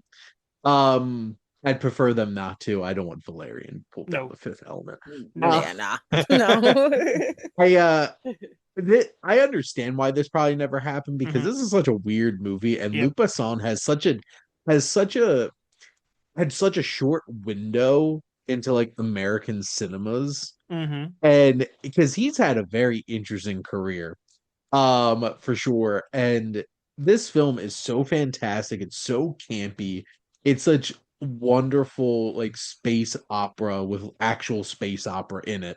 Um, actual space opera scene, and Which is you know, amazing. That scene. yes, My favorite scene in that movie. yep. Yep. Yep. Yep. Yep. Uh, Lilo Dallas Multipass. Of course. Um, and just Mila Jovovich at like prime Mila Mm-hmm. Jovovich. It's just one of those things where I feel like this was just the right moment for this movie. Yes. And they definitely could have done more with that world and everything, but kind of glad they didn't. Because I feel like this was a fine line of making something this weird work Yes. and just be like, fall off a cliff. My last point, everybody always brings up, like, hey, Reese Witherspoon has made a clone of herself and her daughter looks like young Reese Witherspoon. Have you seen Mila Jovovich's daughter? I think her name is Yeah, Ever. That's yeah. freaky. Like, she actually cosplayed on like one of the Halloweens past as Lilu. Wow. Wow, that is like young Mila before she became an actress, because she used to be a supermodel, right? Well, Yeah, Yeah. looking I'm like pretty that. sure Duh. Paul Anderson didn't get any genes Yeah, his genes didn't put None up in. any fight. whatsoever. It just skipped. Yeah, his genes were like, look, you have a supermodel here. Let's, like, we put you aside, okay? The Like, mom made the baby all by herself. yes, like your sperm is here. Be happy for it, Yeah. okay? Like, that's about it. And like, because like she looks like, and like occasionally I see pictures of her and I'm like, holy shit, that looks like Mila Jovovich. If you Google her, like, modeling years, like 80s, before she became an actress, I think her name is Ever, which obviously, like, celebrity. Yeah. Like, that is a striking resemblance. I'm like, For holy shit. It Anderson. is. Yeah, like, and yeah, Yeah. her name's Anderson. Yes, because obviously, yeah, it is his. Allegedly, it is his daughter as well. Even Yeah. though Mila just cloned herself, like, she's got the access to the 100%. technology. All righty. Next up. Mm-hmm. All right. So my next one is another comedy. I'm really surprised that this one didn't get like a sequel or prequel or anything. Mm-hmm. It would be super bad. Um, Mm. because it's like one of those coming of age movies, it's like two friends, they're going off to college, it's like the last party, and it's like, and the way the movie ended, it's just like, they're like going their separate ways. But then also it's like they could have went like, oh, like how are they doing in college? Like somebody could have visited somebody or something like that. But they didn't. They decided that like this is it. We're gonna leave it be. Like this is their story and this is how it's gonna end. And I'm happy that they once again, because they always have like something like Super Bad Presents or something like that or whatever. Like they do it like they did with like American Pie. And I'm kind of happy that they didn't go in that Oh, they ran direction. They American just Pie into left the it. Oh ground. my god, they ran that into the ground so The bad. straight to DVD, sequels, like, Straight to yeah, DVD. yeah, yeah, yeah. They kept Mm-hmm. Eugene Levy busy for a Yep. long Yes, time. it really did. Before Schitt's Creek, he was in American Pie Yes. 4 to 8 or whatever, like how many they made. Yep. It's like, geez Louise, I'm happy that this comedy was not one of those that literally got ran into the ground, because they Mm-hmm. could have went with that, but they just chose to like, that's how we're gonna end it. Let's leave it. We're not gonna come back to it. But imagine the current Emma Stone going back to Superbad 2. That would be so weird. Like, Wild. It's like, and ain't Like she the like a two-time star Oscar winner power. too? It's just like, yeah, ah. like two-time Oscar winner Emma Stone. Like, Like I said Superbad 2. before, I know this isn't what we're doing, but Yeah. I'm just imagining it's like their sons are best friends and Hmm. are graduating from high school. And it turns into a parallel story of them trying to process the fact that they're getting older Hmm. Hmm. and looking Yes. at their sons going through this experience and then their sons getting up to shenanigans. Yep, Yes. 100%. Or even better if they had daughters. That And that will work. Yes. and you But call it book smart. I was gonna make the same joke. I was gonna make the same joke. I was like, hey, Shane, they already made a movie in 2018. It's called Booksmart, the only good movie Here's by the thing. Olivia Wilde. Oh my God. Great comedies are destined to Hmm. two fates. Either there's 50 million ripoffs of them, Hmm. which is what happened with Yes. Superbad, Hmm. or you make a really bad sequel to it and you're like, they should have done that. Yeah, the American Pie Exactly. Like way. like the hangover. Yeah, yeah, yeah. Hmm. They just did the same thing over again. It's Hmm. like the first one was enough. It was just like the second one, okay, Thailand, same story. Okay, we're going back to Vegas in the next one. Like, okay, guys. Yeah, And they tried to make the third one darker too. I'm like, come on. Yeah. that was a And choice. it wasn't funny. Yeah, it was, yeah. Like, this has stopped being a comedy. This is a crime thriller at this point. It's like, okay, now everything's starting to get scary. Like, why? And John Goodman is there for some reason. I'm like, I like me some John Goodman, but like he doesn't fit in a Hangover movie. No, and playing like Well, a bad guy too. Well, what they did with I it like was the weird. bad guy, but yeah. I think there's space for John Goodman in literally any movie. Yes. Because he's a great character actor. But what Hmm. they did Yes. with that movie was weird. Hmm. Yeah. But no, yeah, basically, Booksmart's the girl version of Yep. Yes. Superbad. And then for like the next generation, Hmm. obviously. And that's the thing. You could keep recycling things because everybody's high school experience is different Hmm. generation to generation. Because, it's not like Superbad's like the most unique thing. Hmm. American Graffiti existed for, Hmm. 50s kids and stuff like that. But no, I am I would not be shocked with how Jonah Hill is right now if he tries to make a sequel to this. Like, I feel like Seth Yeah. Rogen has like gone past a lot of this kind of stuff. He's doing stuff like The Studio and The Invite, and I'm happy about that because Hmm. they're great. Same. Yeah. Hmm. Hmm. My next one was the Grand Budapest Hotel, Oh, and I'm pretty confident this isn't going to get a sequel because Wes Wes Anderson just Anderson. doesn't Nope. do that. Right. But there are a lot of possibilities and a lot of characters you could explore in this. But this is just an absolutely delightful film. It's hilarious. Hmm. It makes me feel so hard every time I watch this movie when, God, we were happy here, at least for a little while. Hmm. That hits like in the gut. Hmm. F. Murray Abe, like the fact that this has like 4 framing devices, that seems like such a strange choice, but works and you don't even think about it. F. Murray Abraham's voiceover narration and Ray Fiennes should have been nominated for an Oscar for this. Yeah. 100%, because he is that damn good as Gustav H. Hmm. Hmm. Um, it's like, now Zero, you can't be a candy ass.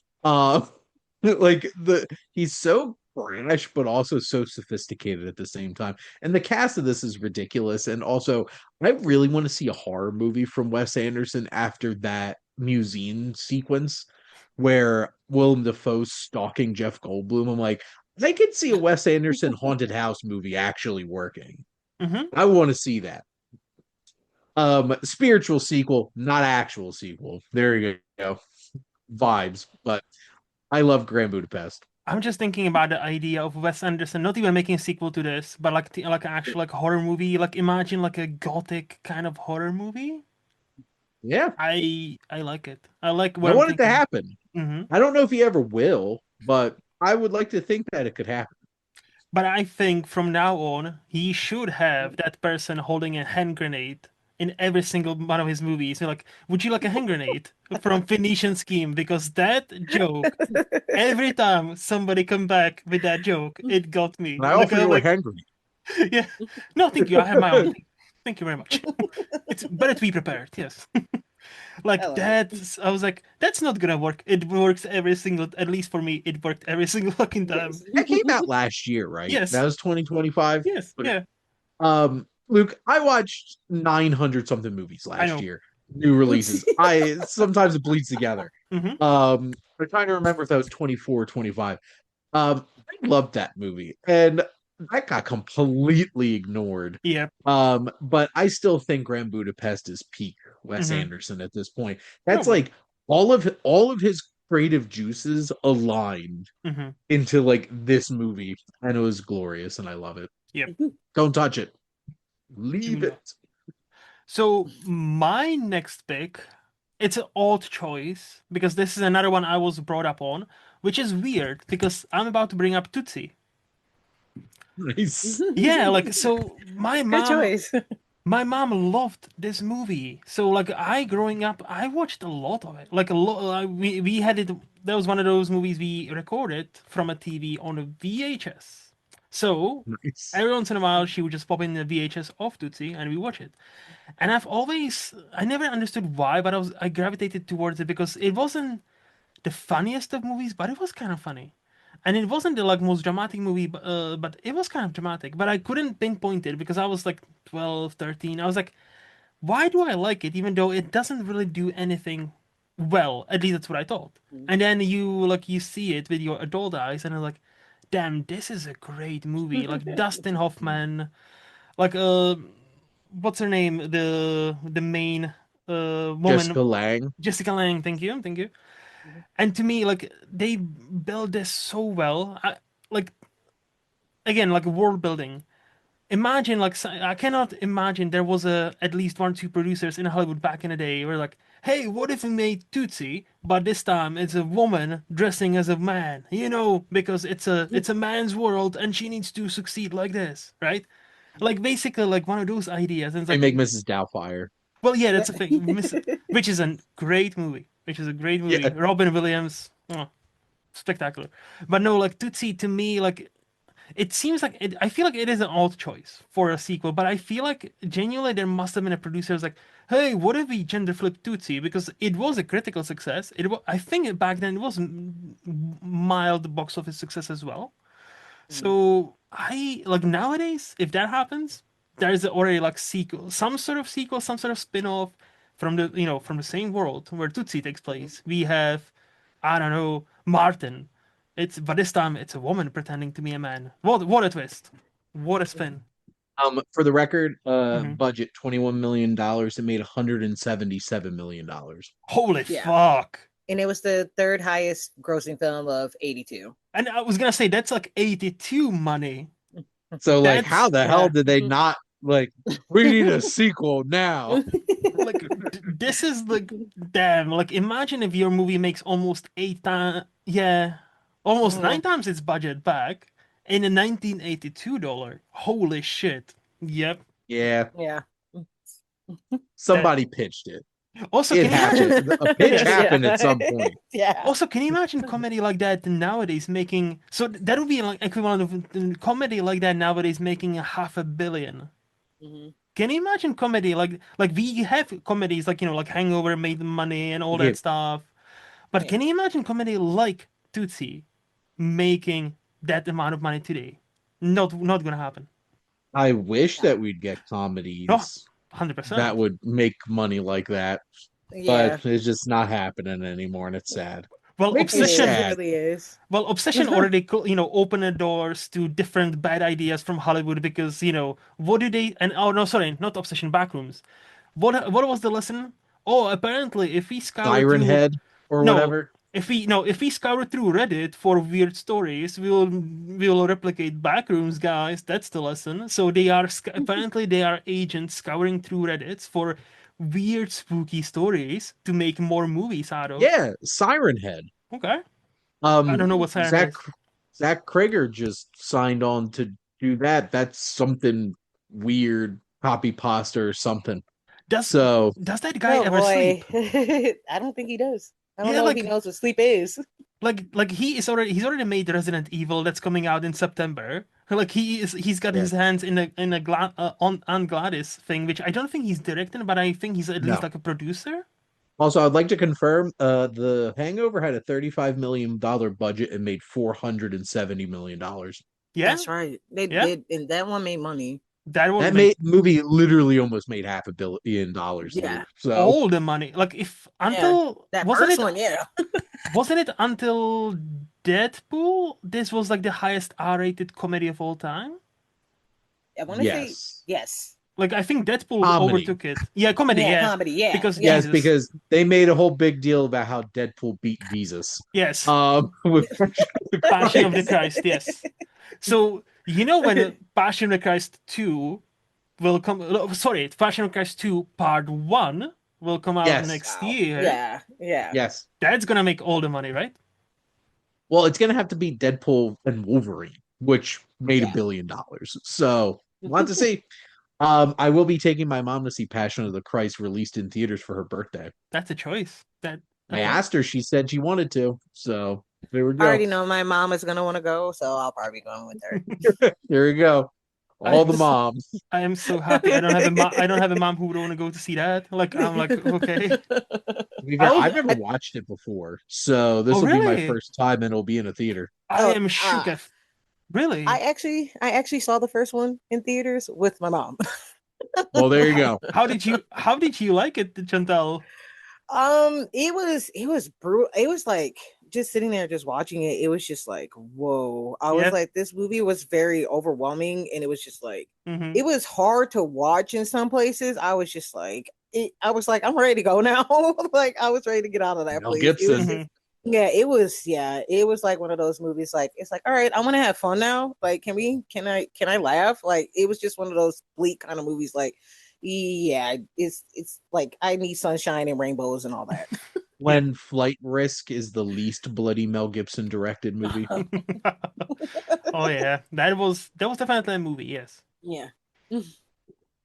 So Uh, Chantal, what is your last pick? Oh, my last one is I was like really debating on this one because I know Mhm. there was like talks of like a sequel and stuff like that. And I'm like, I'm praying that it kind of like falls through because I'm like, I don't want a sequel for this Mhm. movie, which is a Tom Cruise movie, is Edge of Tomorrow with Emily Oh. Blunt. Yeah. Yep. And Yep. I'm just like, and it's one of those movies where it's like, you got the sci-fi, you got like time jumping, and and it's just like one of those kind of like fun action movies, which I thought it was actually there were some times where it was like funny and then like especially like at the end the way it cuts, like where Mhm. he like meets her again for like the first time, and he just looks at her and smiles and then just goes cuts to black. It's like, okay, it's like, so what's gonna happen next? We don't know. And that's Mhm. perfect. I love that because it's kind of like we already know where that story is gonna go because we've seen it be played over in this movie, to where it's like, okay, we know what we have to do.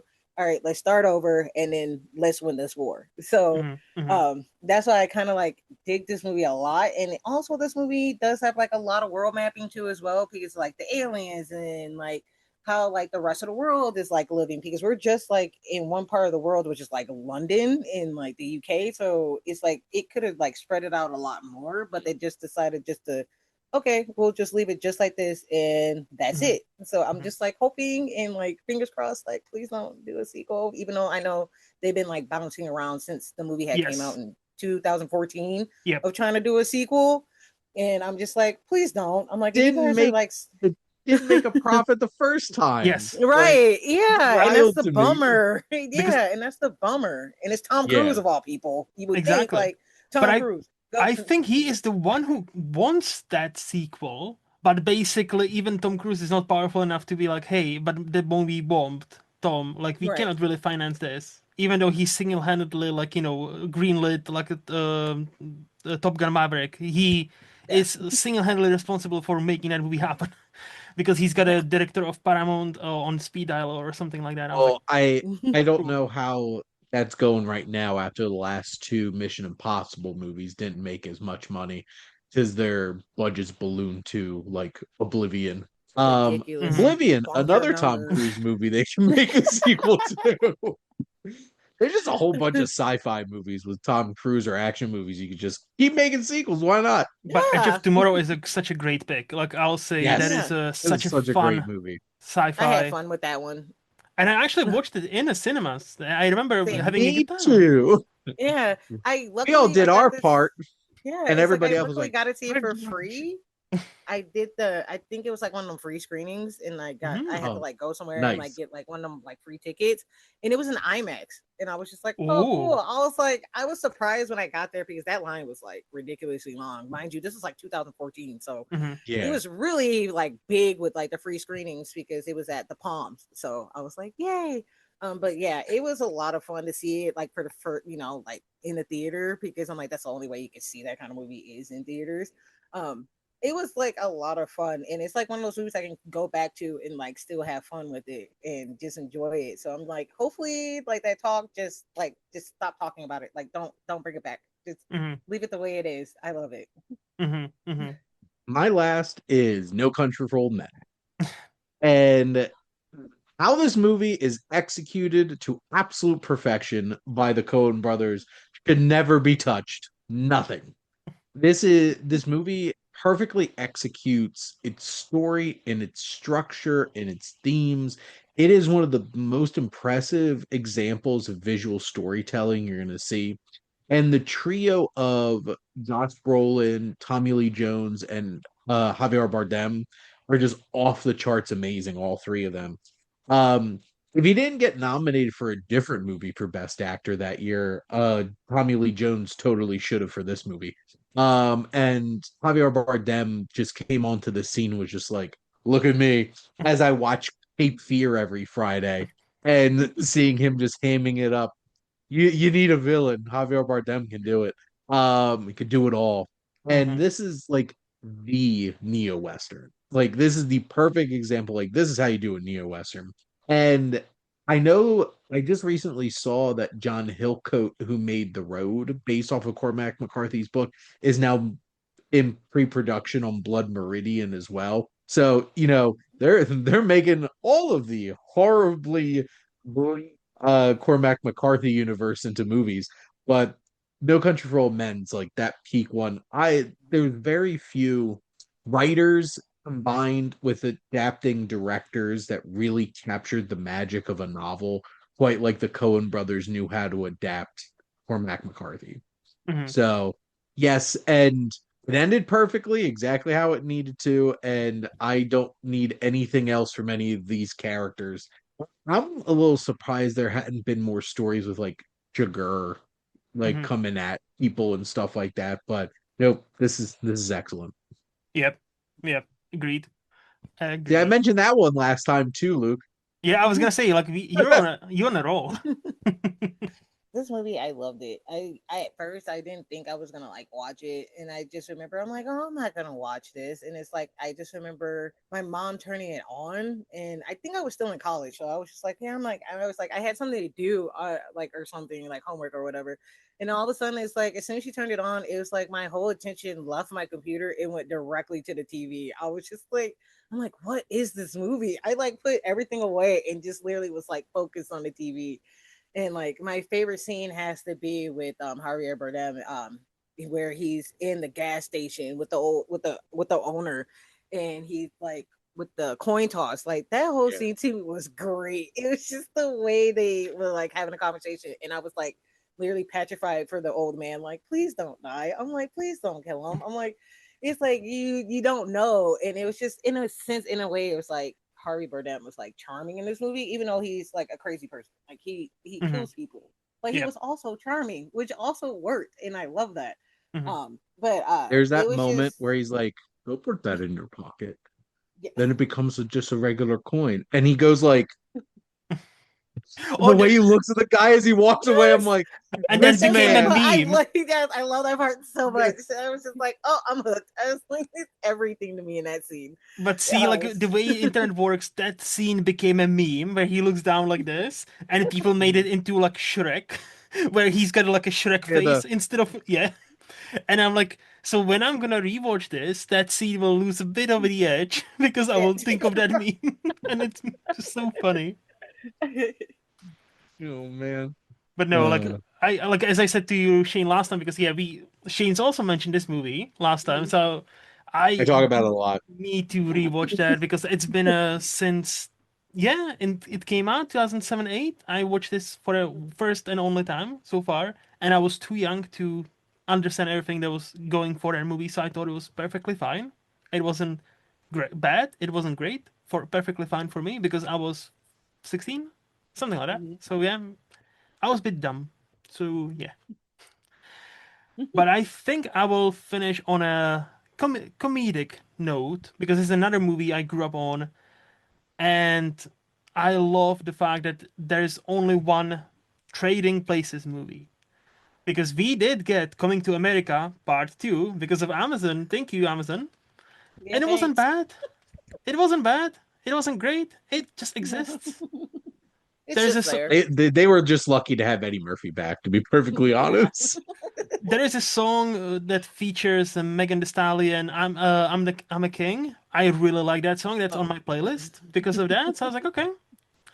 But yeah, no. So Trading Places, however, I Mhm. just love that. And that's one of the like Coming to America and Trading Places are like one of those comedies I grew up on. So like I know them back to front. Like both of those are so good. Like that's to me that those movies and the Beverly Hills Cop, that's peak Eddie Murphy. Like that's why he is the legend he is. And Trading Places is such a funny movie, and then Dan Aykroyd just like losing his mind because he's lost that privilege, the money, and everything. And Eddie Murphy just like, having the street smarts where he figures out quite quickly what's happening, and so he tries to take advantage of that and like, tries to get back at them. And like to me, like, again, the cynical mind, the reason I chose this movie, I refuse to believe there was not a pitch that's like, hey, what if they did the same thing? The brothers did the same thing to somebody else. We do Trading Places too, but this time with not Eddie Murphy, but Dan Aykroyd, but some other comedians. But they'll be behind it again because because Mhm. Coming to America, they get back into some money. Because those movies are connected, so they have money back, so they could make it into like this like a universe. Right. And yeah, like no, it's such a funny movie. Like Jamie Lee Curtis in that movie also is. If you watch it at a certain age, it's memorable. Like yeah, like It was memorable the first time I watched it on a DVD mhm. and not on TV. Right. When it was uncensored, and I'm like, Yes. wait a minute. See, Czech TV doesn't Um, care. Like they don't censor. They're like, oh yeah, it's like Oh, Saturday, wow. Saturday 2 p.m. Like yeah, let's watch Coming to America or Trading Places. Like both are quite raunchy. They don't care. Luke, here in America, you can't show I know, breasts I know. on No, TV. you Only cannot. people getting their head shot off. Yes. Um, Yeah. and also the fact that Eddie Murphy was 22 years old, Wow. It's insane. insane. He Hmm. was, I guess he was like 21, 22 years old when they filmed this movie, which is wild. And he was that damn funny. Yep. And he makes that movie and so much, and Dan Aykroyd going completely manic, and just Hmm. having Don Amici and what the hell's his name? Paul Bettany? Is it Paul? No. It's uh, I'm blanking. But the two of them, these Ralph Bellamy. classic Sorry, Ralph Ralph. Bellamy. Yeah. Felony. That's it.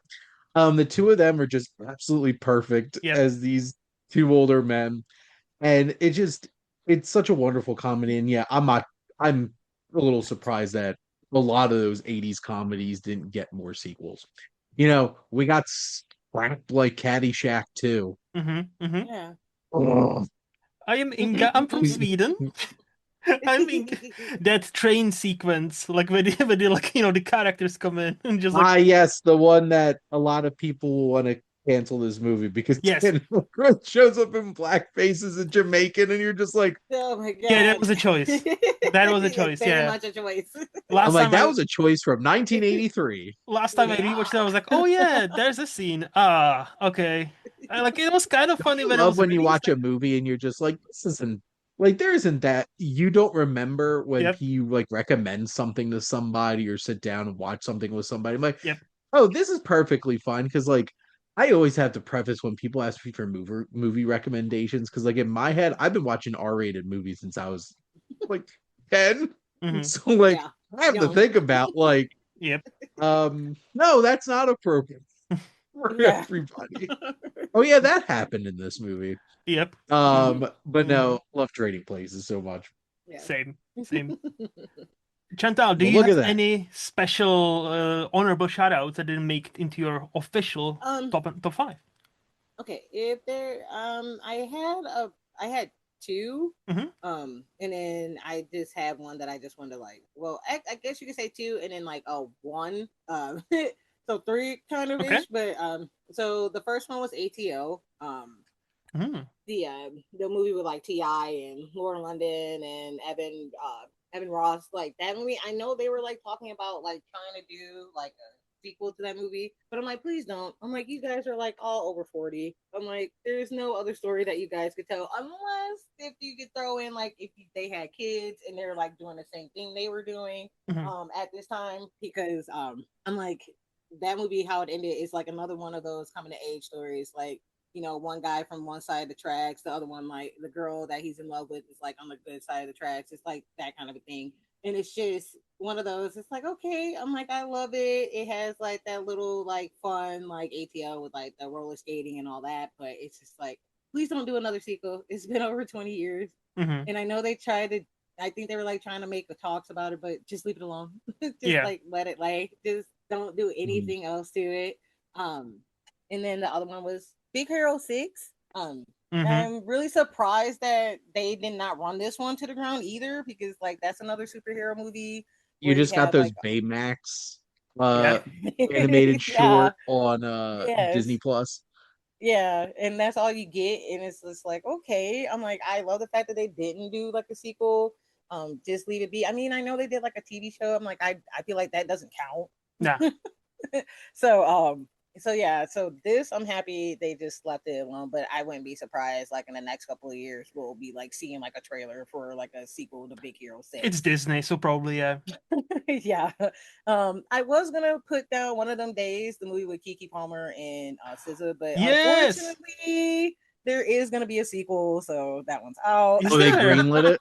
Yeah, they actually greenlit a sequel. So I'm Are just like, man, I'm are they like, both this coming that back?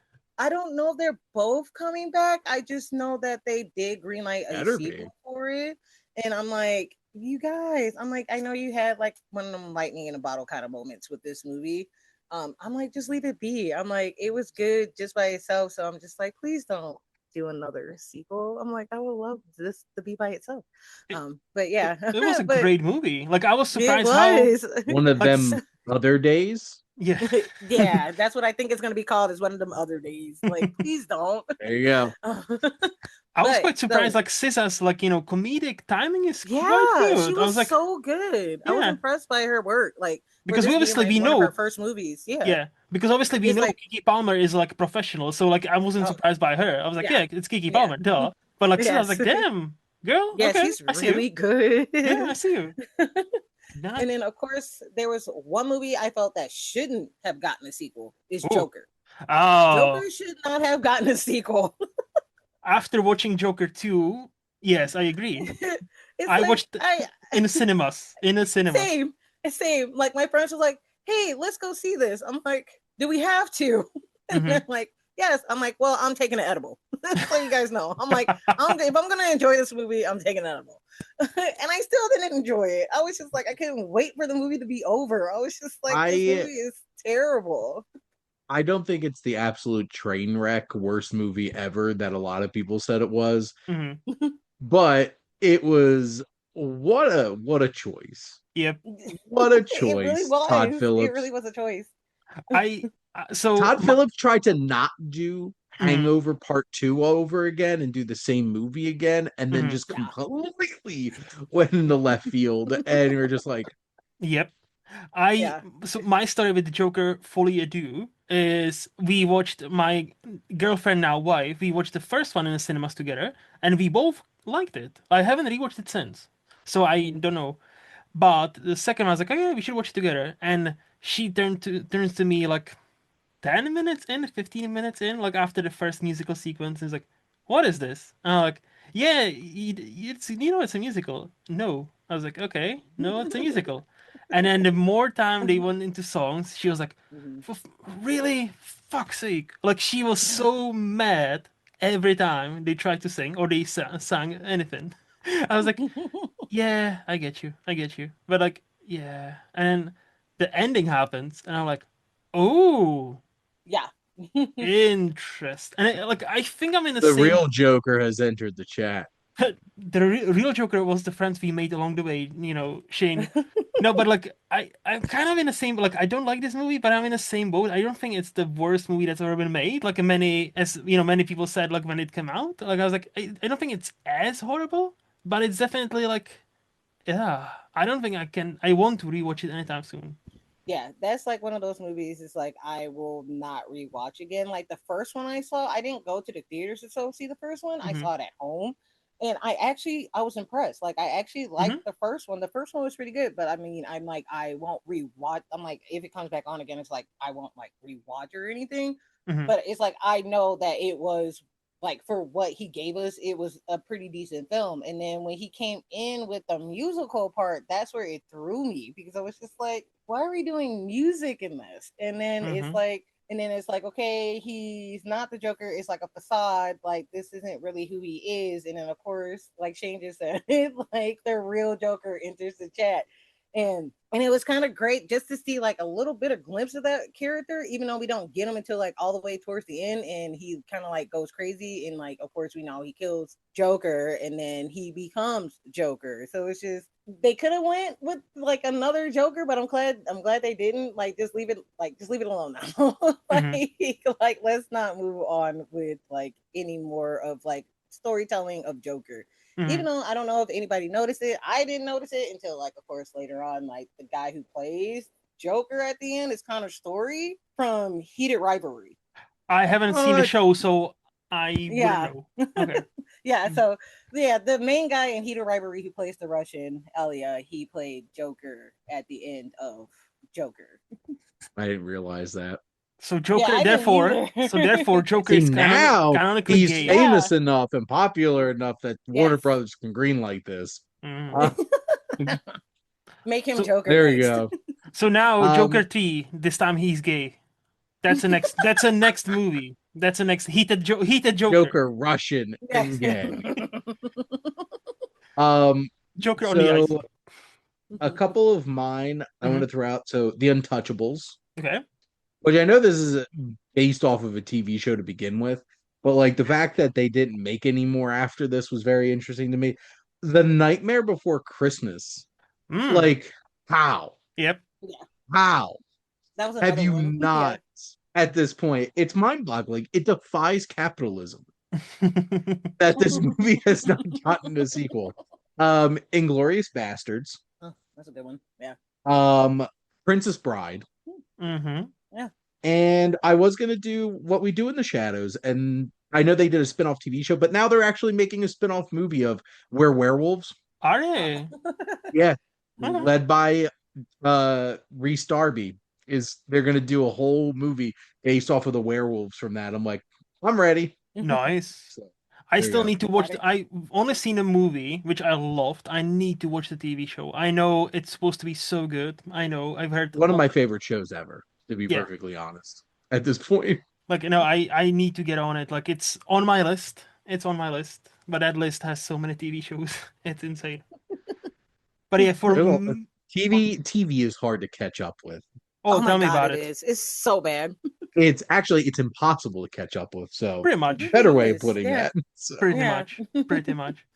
So I have only four, so I just thought of Chef, which the John Favreau movie. It's like Yes, Chef. I could see them, yeah, I could see them making like hey, Chef goes to whatever, like and like Right. Chef Two's coming out now that Mandalorian and Grogu came say out and didn't do so well. And John Favreau is gonna recenter himself. yes.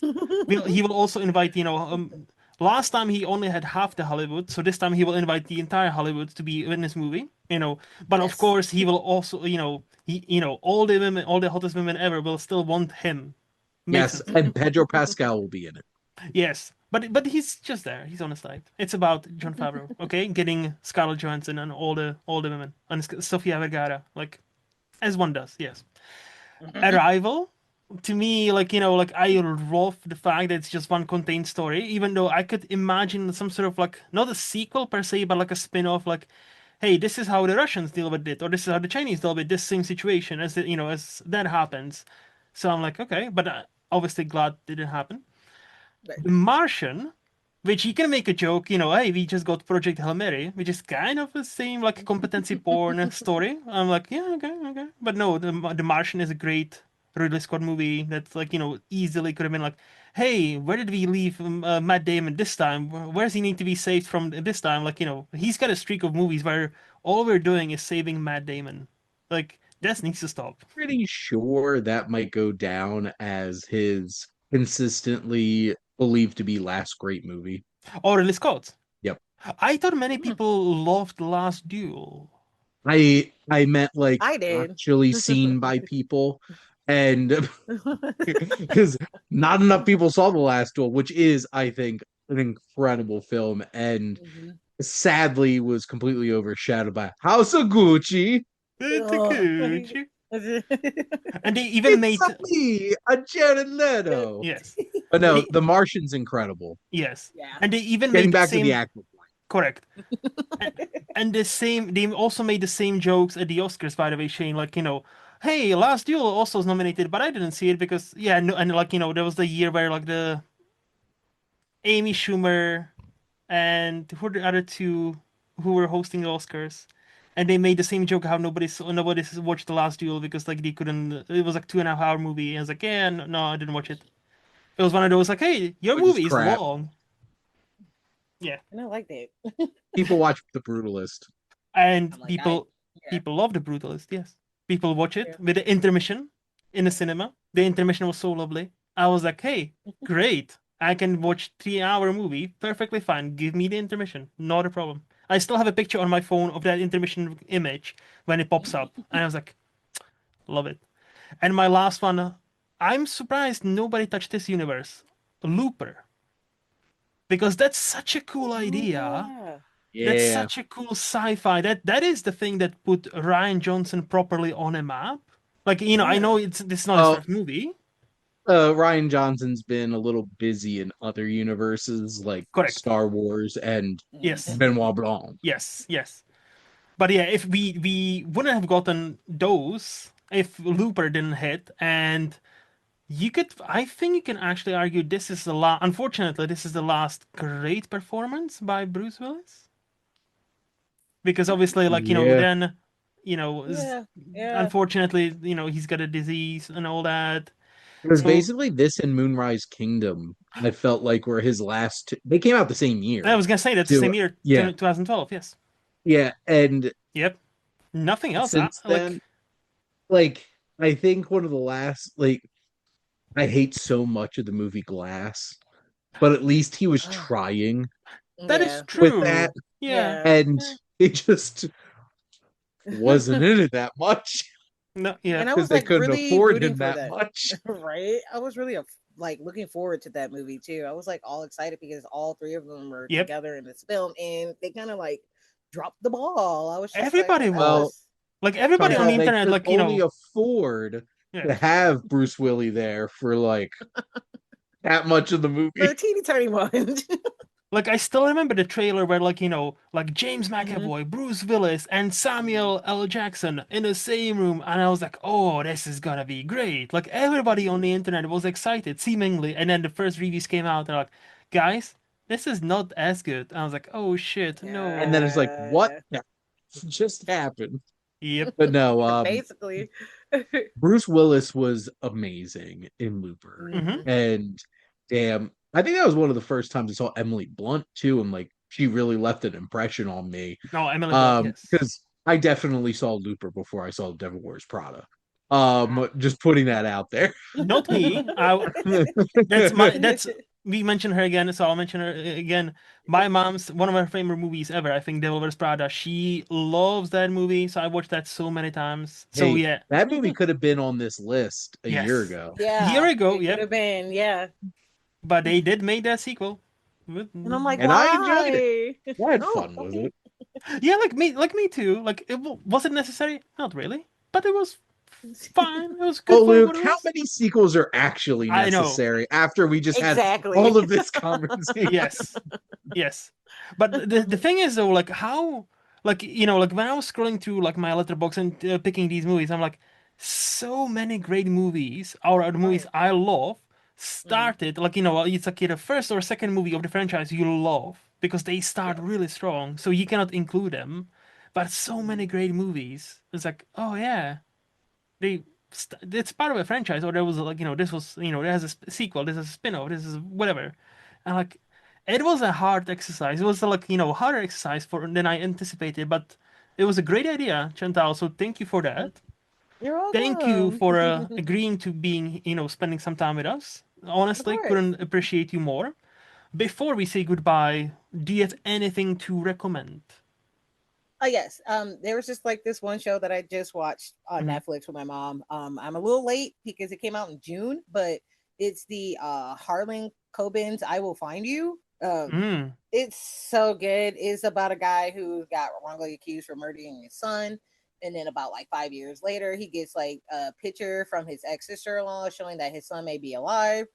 So he has to like figure out a way, to like, how do I get out of jail while trying to figure out how to like tell people I didn't kill my son and my son is still alive. But he has to figure out where his son is and who has him. So Hmm. like 8 episodes. You got it with Sam Worthington, Britt Lauer from Severance. You got Milo. I do not want to like mince Ventimiglia. this man's like Oh, thank yeah, you. Thank Ventimiglia. you, Yeah. Shane, with the clutch. And Madeline Stowe. So yeah, it's on Netflix, 8 episodes. You can go through them like quickly because it's really good. There's a lot of twists and turns. Hmm. It literally blew my mind away because it was not what I was expecting. I thought I knew who did it, but then I didn't. So yeah, it's a lot of fun. On my list. And honestly, I think Sam Worthington's best work has been on television in the last handful Yeah, of years he's really under the good in this. banner of Heaven that he did, that Mormon serial like murder uh show that had was it Andrew Garfield in it and Yes, everything. it was He was so good. fantastic in that. I'm It like, was so Sam good. Worthington. I didn't think you Yes. had this in you. So that makes me happy because Hmm. Yeah. I definitely was not on the why is this guy getting shoved down our throat train. Um, back in like Avatar and Clash of the Titans Yes. I Yes. era. I remember liking him. I only watched it once in a cinema, so I don't know how well this opinion aged. But I remember thinking, hey, Terminator Salvation is an average movie, but I really like this Sam Worthington guy because to me, he was even better than Christian Bale in that movie. So I was like, oh, and this guy is That gonna be was in not this. Christian Bale's best work or his best foot forward But professionally. still, but Yeah. still. Yeah. And I was like, oh, this guy has this movie Avatar coming out. Okay, with James Mhm. Cameron, that might be something. It sure was. And I'm like, okay. No. Well, and honestly, I think because he is fully CGI the last two films, Hmm. I Yeah. don't think he gets enough credit. That I think he's grown as an actor. Because Yeah. I didn't Hmm. even think about that. I'm like, yeah, you know Yeah. what? And also, to be fair, he gets overshadowed by Zoe Saldana because she's just like Yeah. And killing it. and in And the she just last takes one, Uh, it. Una Chaplin as well. Yeah, hmm he got Hmm. overshadowed. He got overshadowed a lot in that last one. Like the women Hmm. took over in Yeah. that one. No, 100%. Like I'm like, Yep. I really, really hope we A get more Avatar because I actually like those movies. B, Una Chaplin better come back because that's a fucking villain. Like I'm just gonna say that's how you do a proper But villain. she flew away Yes, exactly. Like to Yes. set up a like, Yes. I'll be back again in the sequel. then for these, if So it wasn't for these meddling kids, yeah, yeah. Right. there you go. What about you, Shane? Um, my recommendation is a documentary called "We Are Pat." Mm. Have either of you seen the sketches "I'm Pat" from SNL? Like the No, Yes. androgynous, like really super awkward one. no. Well, they made a documentary Hmm. from a queer filmmaker and a group of trans, non-binary folk re-evaluating as a character Hmm. in today's context. And it was really thoughtful and interesting and dynamic and how it broke it down. Talking to Julie Sweeney, who played Pat, and what her perspective was and what this character meant to her. And it was very interesting that this is a great companion piece to the film Chasing Amy, which is Mhm. about a young queer person reevaluating the film Chasing Amy. And it's very interesting seeing these documentaries popping up and seeing younger queer individuals looking back at this media from like the 90s at a very bad time Mhm. for how queer individuals were treated in media and reevaluating, because even like the good, like even like a quote unquote good representation or like the big representation hasn't Right. aged the best. Mhm. And I actually listened to a very interesting conversation even about the birdcage. And Mhm. like some of that stuff hasn't aged the best. Like Right. that was a big freaking deal in 1995. So We Are Pat is such an interesting and thoughtful documentary. It's on VOD right now, so you can rent it if you wanted to. Mhm. That's what I did 2 days ago. Yeah. I really liked it. It really hit me. And just aside, I did get to see The Invite this week. Ooh. It knocked my socks off. It blew me away. And I laughed so goddamn hard in that theater. And then it completely gutted me. Mm. And I'm like, Wow. how dare you, Olivia Wilde, do this to me? Uh, I so I really hope Olivia Wilde redeems herself after Don't Worry, Darling. Hmm. we're I just gonna pretend that was just a strange place in her life. That was And a that was fever a dream. strange blip. and And she's moved on from it. I wish she would stop lying about the drama that was on the set, and because like like her current press tour, I'm like, girl, come on, be serious a bit. Like we have a leak audio from you. Like you're I think what needs to happen is people just need to like move on from that.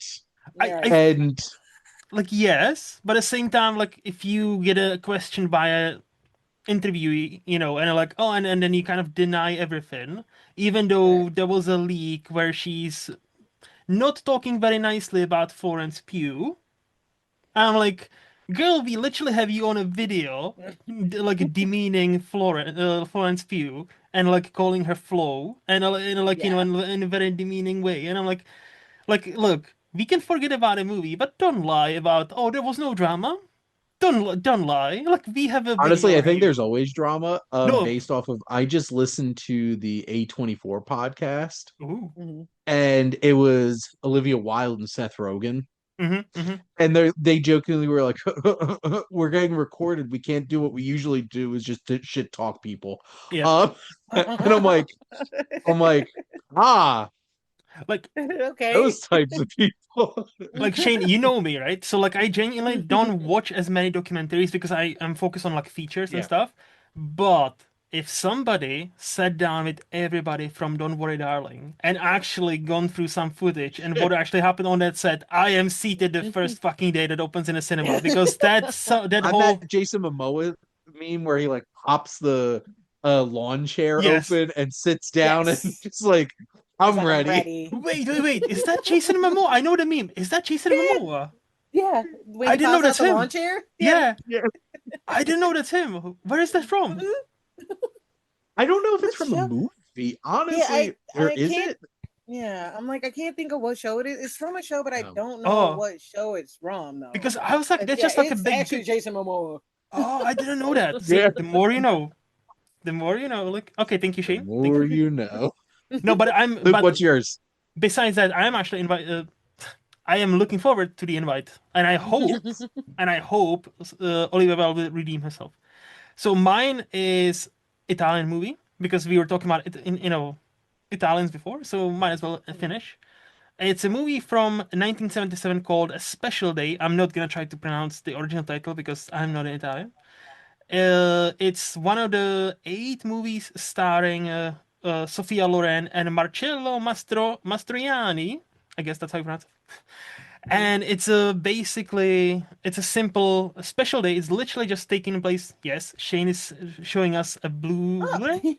It's my criterion of it. Nice. I love it. And so it's basically it all happens in one day. It's one of those Yeah. slice of life movies that happens within one day about a housewife played by Sophia Loren who still, is very attractive woman, but that movie really made her seem like basic almost, which is like, part of that story, right? You could only frump up Sophia Loren so Yeah, I was much. about to be like, Yes. how can you? Yeah, I was about to be like, how can you make her unpretty? And yeah, exactly. But this movie found a way. And the story is simple. So it's Italy pre World War II. It's like 1936, something like that. And so, the fascism and the Nazis are not just on the rise, they are already here. And it's viewed as anti-patriotic not to be a fascist because it's still celebrated. World War II and the concentration camps hasn't happened yet. So being pro your nation and pro Hitler is actually a good thing. And if you don't think so, you're traitor to your nation. And it's about this housewife who cannot attend this one rally where it's either Hitler or one of the big guys are coming to speak. So it specifically is about the day in 1938 where Adolf Hitler Yeah. comes to Yeah. Italy Yes. and Benito Mussolini hosts him. Yes. And it's a very significant Yes. event in Italian history. Yeah, so it was 38 and it was actually Hitler. Yep. Thank you for that. And it's about that. And she, by accident, bumps into one of her neighbors, who is this quirky guy. And then you soon, no, not soon, halfway through the movie, you discover something why. And as they talk and reveal more about themselves, it's like such a, I don't know how else to say this, such a humane movie. Like, it's really about the humanity on, not to be Donald, but on both sides. And it's insane how, like, to watch it with the context we have now. And that's why I love movies, especially from Italy and Germany of that era, how they wrestle with, hey, this didn't just happen. Nazis were not the bad guys from the start.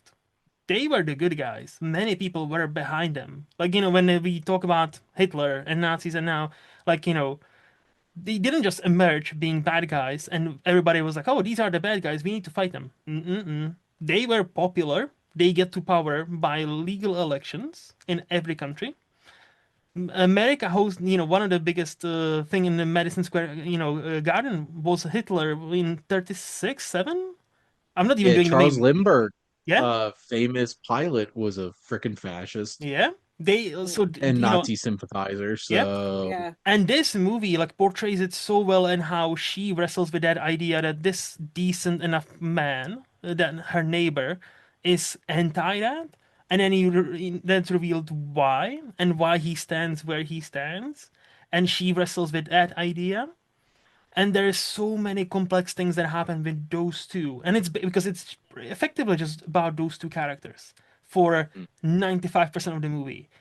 And it's not a drama like in overt sense. It's very subtle. It's very like, demure. It's very closed. And but I love those movies, and this movie I think stays with you. I would definitely want to get it on a Blu-ray or some sort of physical media, because I can see myself rewatching this. And yeah, and another thing, Sophia Loren and Marcello, like, they were legends in Italy for a yeah, reason. So yeah, I would, if you can, and if I'm not mistaken, this was on Amazon Prime. That's how I watched it, I think. One of the rare ones that actually was in it in Italian with subtitles. So I was like, yes. But yeah, that's my recommendation. as you could tell, I have seen it and then Yes. bought it on Criterion. It is a great film. It was one of those types of films where I sat down and watched it and was blown away. I'm like, wow, I watched something special today. Hmm. And yeah, in the United States, it's presently streaming on the Criterion channel, Very good. only available to rent on Amazon. If you have Criterion, like, that's a high recommend. It's definitely one of those like, oh wait, the Nazis are popular. Mm-hmm. Yep. Mm-hmm. Like the entire family just goes to see that, the Adolf Hitler speaking, like, oh, this is gonna be such a great thing. This is gonna be such a good show, like, almost a show, right? Like, because they are so And hyped it's for gonna it. be the greatest. It's gonna be the greatest presentation. It's gonna be the greatest rally of all rallies. Imagine had he spoken like that. Yeah, yeah. Imagine. But no, But that's anyway, anyway. So again, Chantal, thank you so much for being here. If Of people course. enjoyed our conversation and enjoyed you, what's the best place? Where would you send them to follow you? Well, they can follow me on Twitter. I'm underscore Akira XO. Mhm. You can also find me on Letterboxd as well, under Edna Mode. That's one word. And also, if you want to just check out me and my brother just talking it up on our latest podcast, Popcorn and Perspective, you can catch us on there. And also, you can follow us at Pop and Perspective on Twitter. Nice.